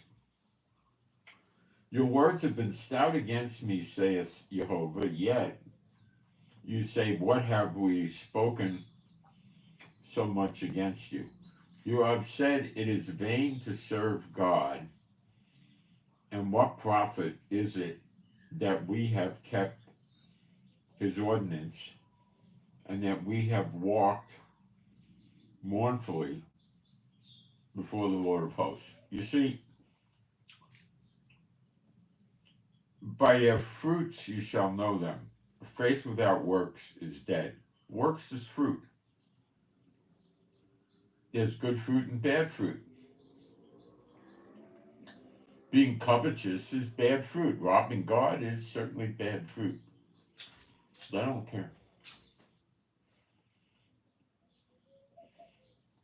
They sit around and absorb prophecy, and they think, oh, I'm so cool, and they're not. They don't know what they're doing. And they're going to learn. Now, does that mean they're going to be castaways? No, not necessarily at all. It means they got to wake up and get with God's program. That's what it means. Or they'll be castaways.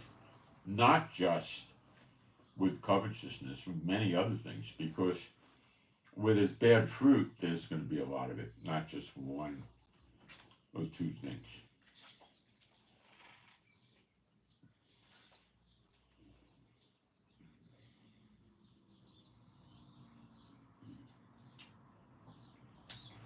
And now we call the proud happy, yea. They that work wickedness are set up, yea. They that tempt God are even delivered. They're not delivered by God, they're delivered by the government, by man.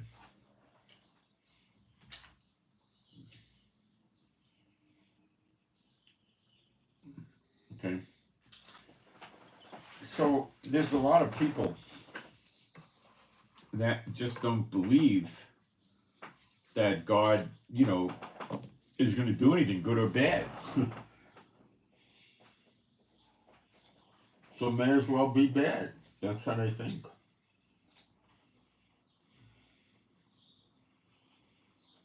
Then they that feared Jehovah spake often one to another.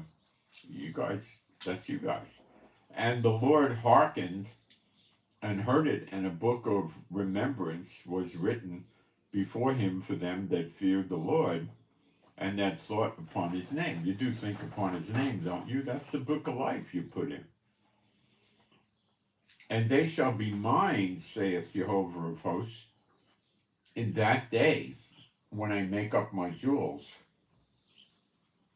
and I will spare them. As a man spareth his only son, that serveth him. That's because you're a son of God.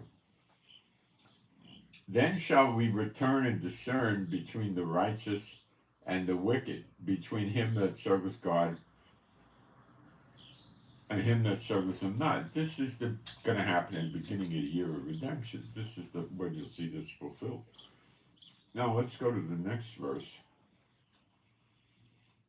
For behold, the day cometh that will burn as an oven,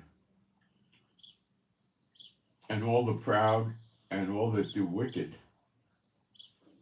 wickedly shall be stubble. Remember that word stubble. And the day that cometh shall burn them up, saith the Lord of hosts, that it shall leave them neither root nor branch. Now, where do we see this happening? We see this happening any day now in Zechariah 12. I'll read verse 1. The burden of the word of Jehovah for Israel saith, Jehovah which stretcheth forth the heavens and layeth the foundation of the earth and formeth the spirit of man within him. Behold, I will make Jerusalem a cup of trembling unto all the people round about. Well, let's check that word round about.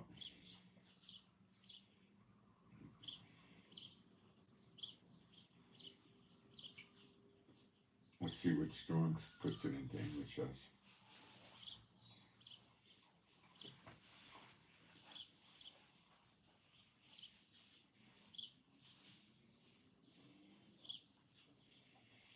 It means around, a circuit or a compass, a surrounding. I will make Jerusalem a cup of trembling unto all the people round about when they shall be in the siege both against Judah and against Jerusalem. And in that day, now you see, I don't believe that laying a siege, which is not an invasion, a siege is a surrounding. Think like sanctions, weapons embargo, China surrounding Taiwan with ships, nothing in, nothing out. And that's what they're going to do to us. And it's going to be the United Nations countries. It's not going to be Houthis, Hezbollah, Hamas, and those kind of people, because they don't have the control to set up a siege. They would just charge in.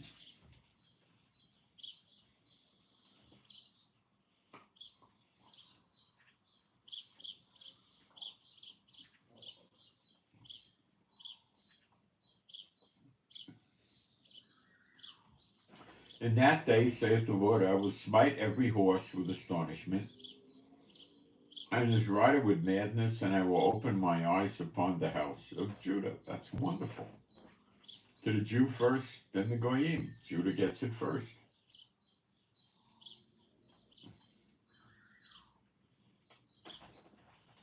And that's a good thing. To open his eyes, he's turned his face back towards Judah. Judas is here now. Judah is Judah, tribe of Judah, and Levi. There's a tiny bit of Benjamin here, very small and stuff. And will smite every horse of the people with blindness. And the governors of Judah shall say in their heart,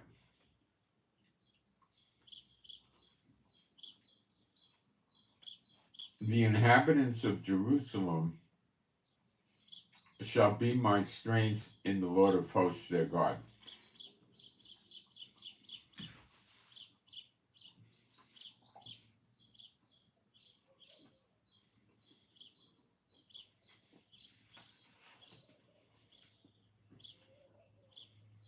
The governors is the two witnesses. It means chiefs. In that day will I make the governors of Judah, the two witnesses. Let me establish that for you quickly. We go to Isaiah 1.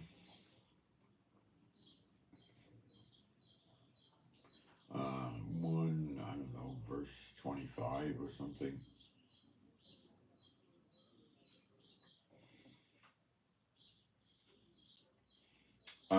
It reads this, and I will turn my hand upon thee and purely purge away thy dross and take away all thy tin. Well, we just read that Elijah doing that, right?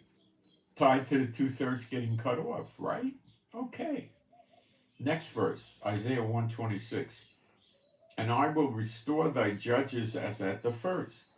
Who are they? Moses and Aaron. Were they both prophets? Yes.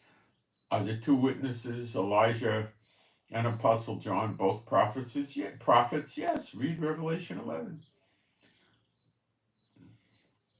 Are they, to be a judge, do you have to be a prophet? Yes. Were Moses and Aaron prophets and judges? Yes. Will Elijah and Apostle John be the same way? Yes. I will restore thy judges as at the first, and thy counselors as at the beginning. Those were the 70 counselors that Moses and Aaron selected. Moses' father-in-law told them to do that, right? And we'll have that again. As at the beginning. Afterward, thou shalt be called the city of righteousness, the faithful city. Zion shall be redeemed, think year of redemption, with judgment. The bad ones in here get cut off. Our enemies get cut off. God's enemies get cut off. Same thing, really. And our converse with righteousness. And the destruction of the transgressors and of the sinners shall be together. And they that forsake the Lord shall be consumed. Consumed is Strong's number 3615, pronounced kala. Um, and how does Strong's flip this into English? Let's see what he says.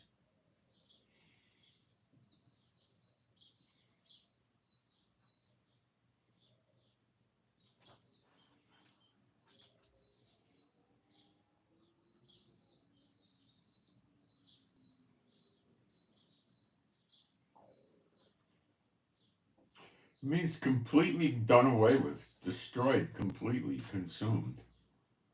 For they shall be ashamed of the oaks which they have desired, and you shall be confounded. Gee, is that like the oaks? Is that like having a Christmas tree? Jeremiah 10, they decorate the tree with silver and gold tinsel and stuff. For the garden that you have chosen.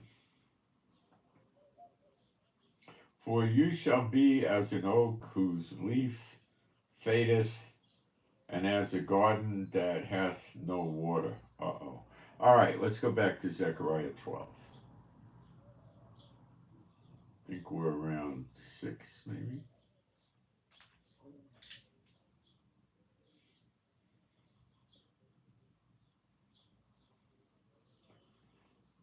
In that day, this is a day, will I make the governors of Judah, the judges of Judah, like an earth of fire among the wood, and like a torch of fire in a sheaf, and they shall devour all the people round about on the right hand and on the left, and Jerusalem shall remain still in its own place, even in Jerusalem.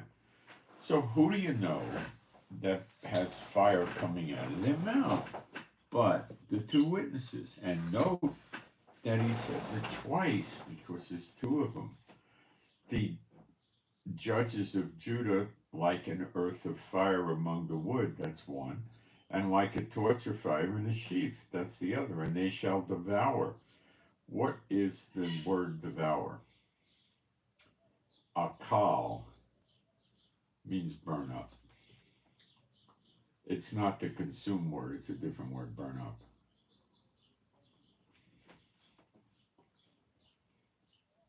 And they shall burn up all the people round about, on the right hand and on the left. So it appears that they get rid of the enemies surrounding them, and they get rid of the bad ones, probably before. Because when we see the Zechariah 12 attack, the bad ones are not around anymore.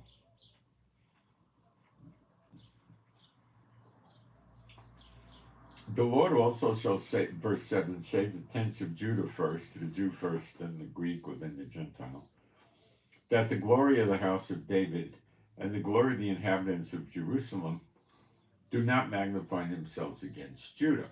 In that day shall Jehovah defend the inhabitants of Jerusalem, and he that is feeble among them at that day shall be as David. What the heck is going on? The feeble are the old people, bent over, okay, canes, walkers, stumbling, this and that. And now they're like David, who killed Goliath, who killed a bear and a lion.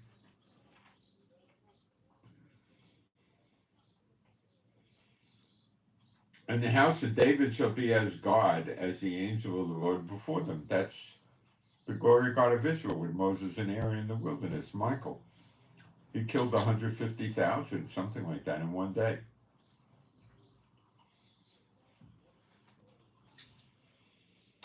Or what's going on? And it shall come to pass in that day that I will seek to destroy all the heathen that come against Jerusalem.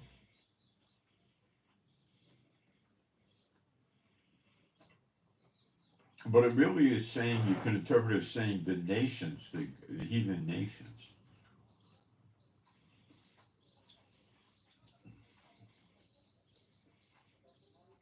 And that's consistent with Jeremiah 30:11, where God says he'll destroy all the nations that he dispersed the Jews into. And I assume that would be over many centuries, and that's probably 125 nations.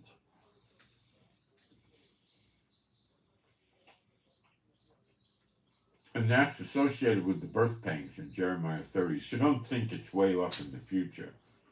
It's coming in front of your face.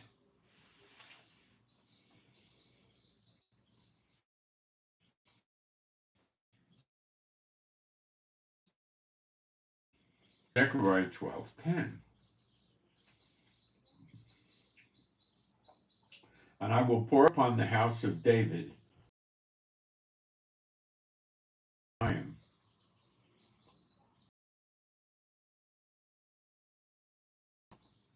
Now God just poured his Holy Spirit out on the house of David and those in Jerusalem.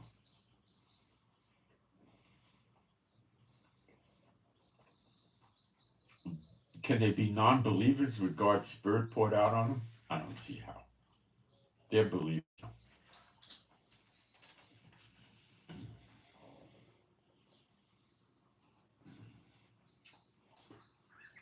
What's the next thing we see happening?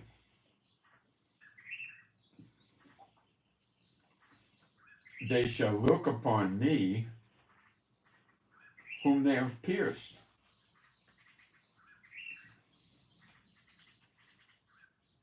And they shall mourn for him as one mourneth for his only son, and shall be in bitterness for him as one that is in bitterness for his firstborn. In that day there shall be a great mourning in Jerusalem, a mourning of Hadramon of Hadramon like Megiddo, and the land shall mourn every family apart. Okay. When Yeshua got killed, the Israelites were not mourning. Let's get that out of the way right away, okay? It's a figure of speech. They're saying it's a way for God to tell them this in prophecy. At the time they got it, they wouldn't understand it, but we understand it. And we know what it means.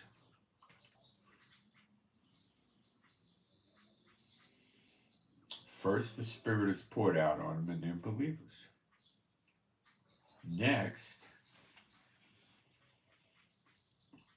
they see Yeshua. Let me read you John 6:39, or John 6:40 rather.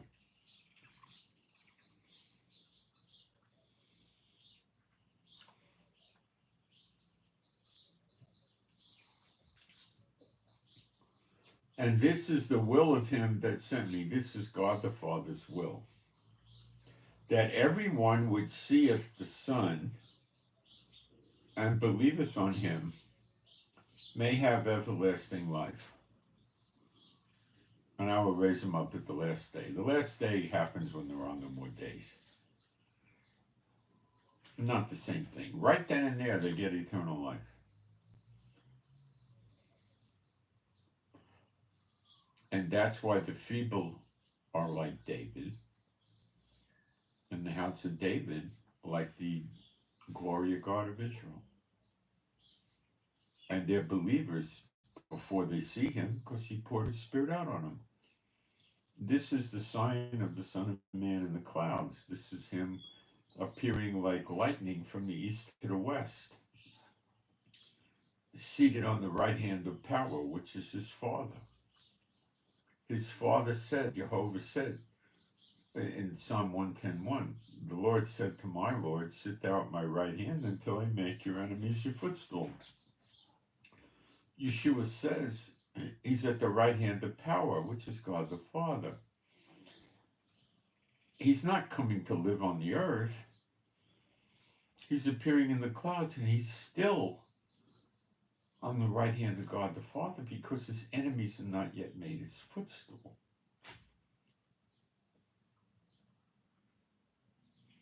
And when the people see him that are believers anywhere in the world, they're going to have eternal life.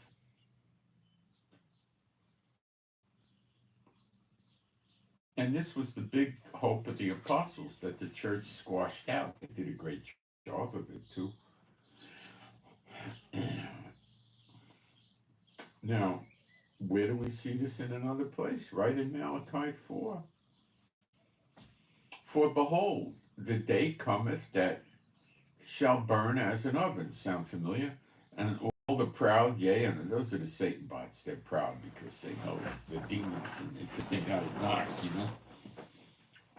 It's the definition of a false sense of security. All the proud, yea, and all that do wickedly shall be stubble. Now that's burned up. And the day that cometh shall burn them up, saith Jehovah of armies. Then it shall leave them neither root nor branch. But unto you that fear my name shall the sun, S-U-N, Shemesh in Hebrew, of righteousness, arise with healing in his extremities. That's Yeshua. The extremities is where they put the tzitzit on the outer borders of the robe. Like the woman with the issue of blood for 12 years grabbed onto it and got healed. That's what this is referencing. But it's also referencing the Son of Righteousness, arise. He appears in the clouds, seated on the right hand of power, like lightning from the east to the west. And you shall go forth and frolic about as calves of the stall. Why in the world would the old feeble people be doing that unless they just received eternal life and they're no longer old and feeble? The house of David would have received it also, but that doesn't mean they're no longer the house of David. Of course, they're still the house of David. And you shall tread down the wicked, for they shall be ashes under the soles of your feet. In the day that I shall do this, saith Jehovah of hosts. Is it possible Ezekiel 34 happens at the same time as the enemy surrounding Israel? It is possible, yeah.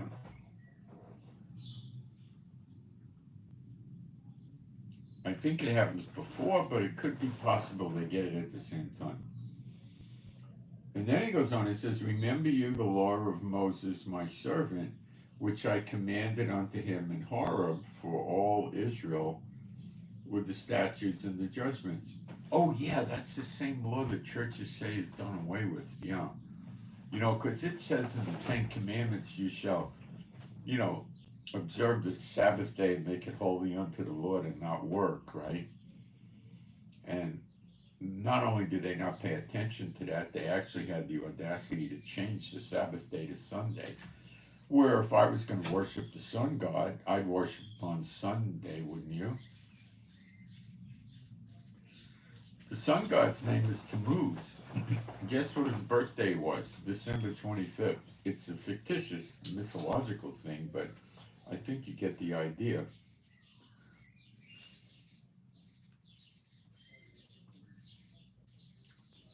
Behold, I will send you Elijah or Eliah, the prophet. Now, when it says Eliah, the prophet, Navi, which means prophet, it's not the same as John the Baptist with the spirit of Eliah, the Navi. You got it?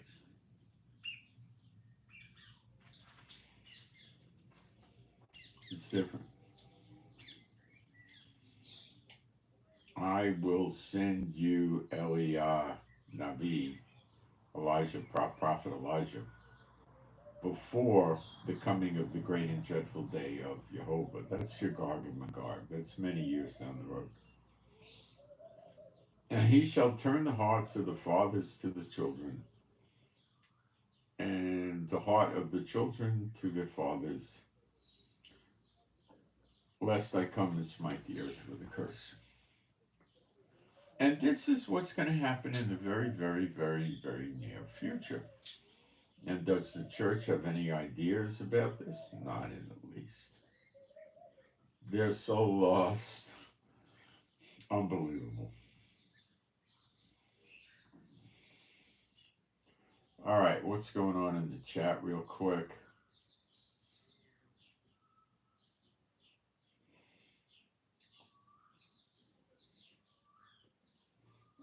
The year of recompenses is associated with the day of vengeance, and the year of redemption is associated with the day of vengeance, and that's the tie.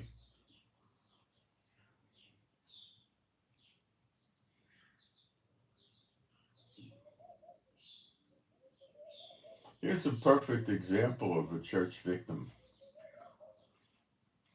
Study science and stop fighting people who look and worship different than yourself.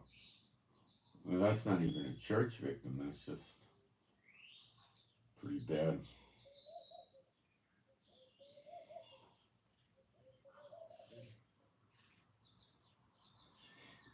Science disproves the religion.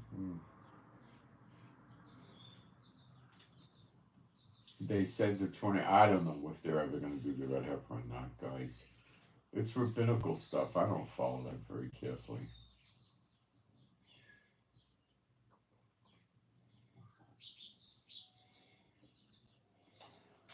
I believe in the year of recompenses, the daughter of Babylon, America will be gone. I believe the nations that he scattered the Israelites into will be gone. And the bad ones in Israel will be gone. A lot of things are going to happen. But these things happen in a matter of a day or something. They don't go on for a long time.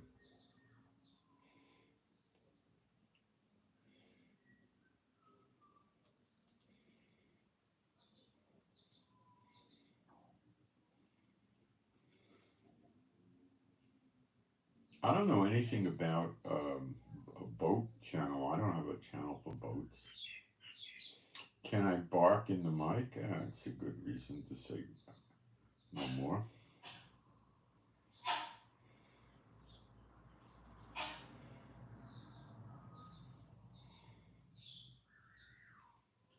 Okay.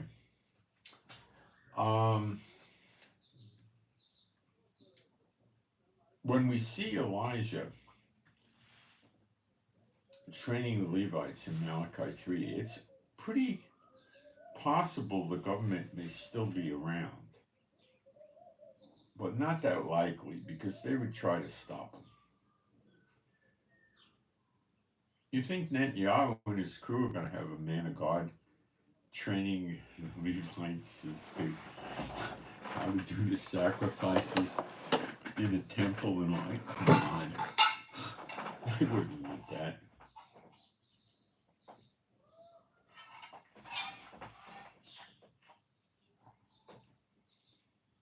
That wouldn't happen.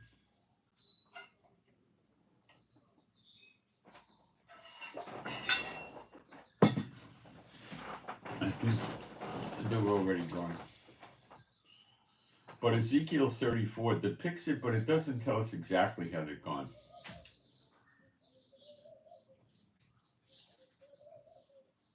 Malachi 3 and 4 gives us a good indication that it likely is the two witnesses that take care of them, or at least Elijah gets rid of them. That would free up the way for Elijah to train the Levites. They would come over to him and they'd say, "Are you Elijah?" And he'd say, "Ken." That means yes. They said it to John the Baptist. And the Baptist, they said, "Are you Elijah?" He said, "Lo." That means no. It would probably say something like, "Ata Eliyahu." And John the Baptist would say, "Lo. Ani lo Eliyahu." I'm not Elijah.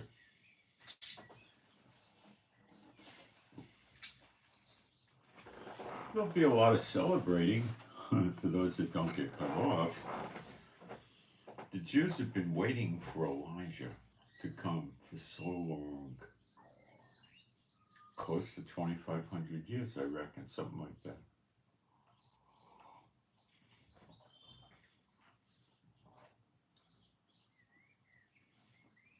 I think more like 2,350, something like that, years. When they have the Passover Seder, they take a place setting for Elijah. They have chairs that they have Elijah's name on, just for the Passover Seder. And they put silverware out, a plate, a goblet for wine, and they pour him a glass of wine.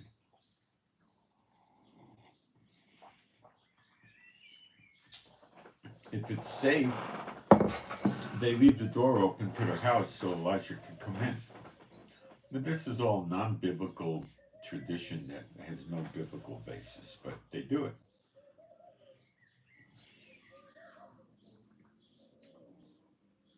And they all say Elijah's going to teach him Torah, and he will. And he's going to start with who Yeshua is. What do you think he's going to start with? I mean, pretty quickly he's going to get right on that point, believe me. Believe me. And then he has to teach him to... The Levites have to have their lives in order to do the offerings in order too. They can't be committing drunkenness, adultery, and murder, and lying, and cheating, and then go do the offering. Yeah. They've got to have their lives cleaned up, and they have to understand the scriptures, and that's more important than just, learning how to pick up the meat and put it on the altar. You know what I mean?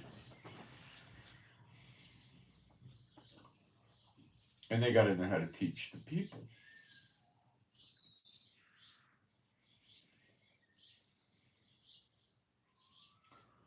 And we're right on the cusp of this.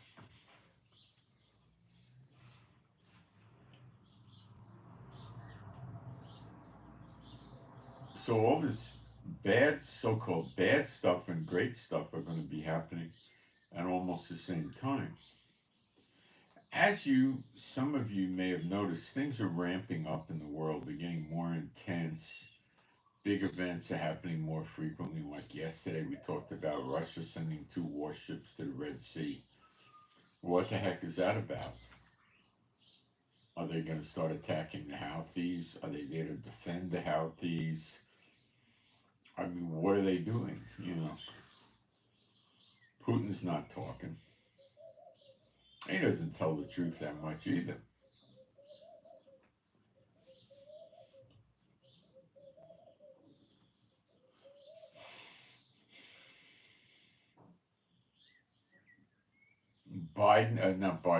Trump is now selling Bibles, I understand. My advice, whatever you do, I don't know what's in the Trump Bible or on it, but rest assured it's contaminated or he wouldn't sell it. I wouldn't go near that thing. Who the heck knows what he's done with that Bible? I wouldn't touch it with a 10-foot pole.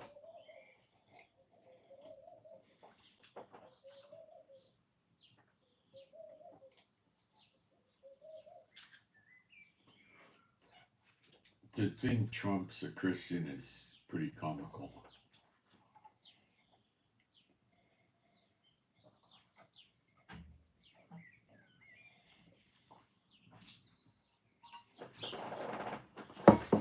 No more comical than thinking Biden's a Christian. Or any of these nutbags. Or thinking Obama's a Muslim. He doesn't do anything that the Muslims do.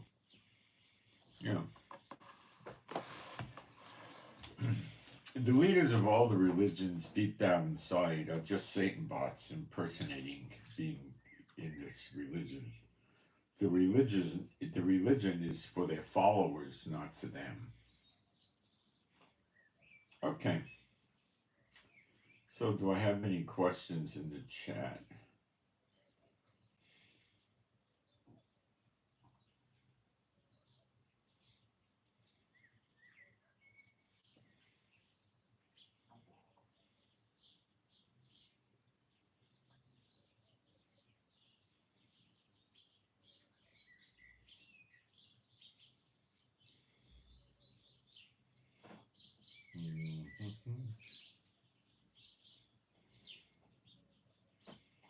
The symbol of Yeshua is written in Psalm 119, 105. Well, I have to read that. I don't know by heart. Psalm 119, 105. Thy word is a lamp unto my feet and a light unto my path. Yeah, the word shows you where you should walk. So it's a lamp or a light unto your feet. It shows you where to step, where to walk. And a light unto my path. It shows you the way you should go. Yeah, of course. That's very good. Yep. I concur. All right. So we're in such interesting times here right now. Got to see what's happening. Lebanon is very scared right now.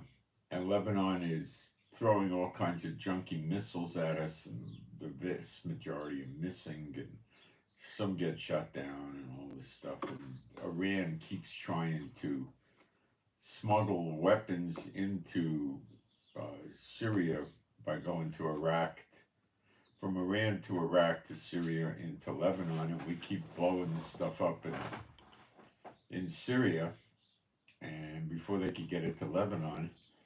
And Nasrallah keeps trying to make us convinced that he has all these fantastically great missiles in huge quantities. Yet Iran is desperately trying to smuggle handfuls of missiles into Lebanon for Hezbollah. Why would that be the case if he has 250,000 missiles, many of which are sophisticated? Don't make any sense. Hezbollah is going to go down. They're not going to hold up. We've already stripped them badly near the border, between our border and the Litani River, 17 to 18 miles wide, depending on what part of the river you measure. We've busted them up really good over there. So we're going to bust them up more.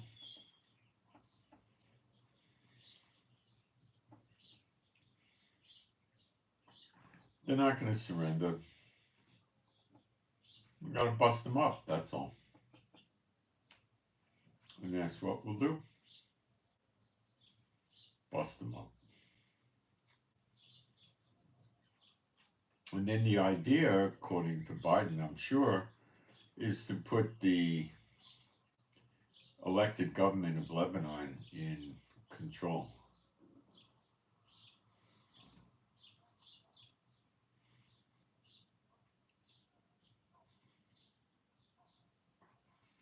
I spoke to a Christian in Lebanon years ago, and I asked him about Israel, and he said, he got all upset. Israel's not a country, it has no right to exist. And he says he's a Christian. So a lot of Lebanese say they're Christians. Now, you know.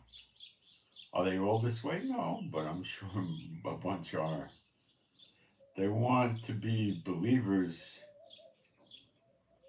in Yeshua without accepting the Jewishness of the gospel. It's a joke. It really is. Yeshua was a Jew. Some of these Christians say he converted. Are you kidding me? People actually believe this? Yeah. You know what I mean? It's a joke. You know, he calls you his brethren, and he's a Jew, so that makes you a brethren of, you know, all believers in Yeshua are in real Israel. And that's why it says all Israel shall be saved. If you're just flesh Israel, it doesn't mean you're in real Israel. If you're not flesh Israel, but you're in spiritual Israel, i.e. Yeshua, you're in Israel. What's so hard? It's not that hard.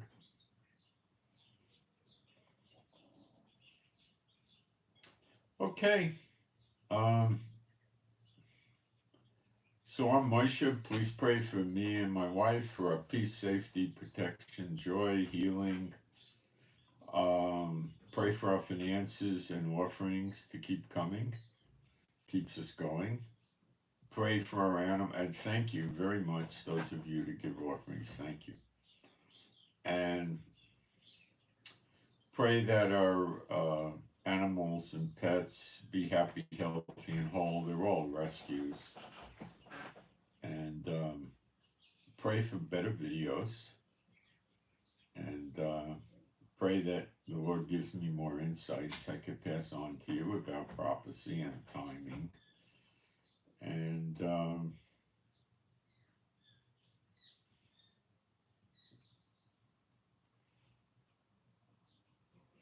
pray for the peace of Jerusalem. And I send my Shabbat Shalom to all those who love Yeshua HaMashiach.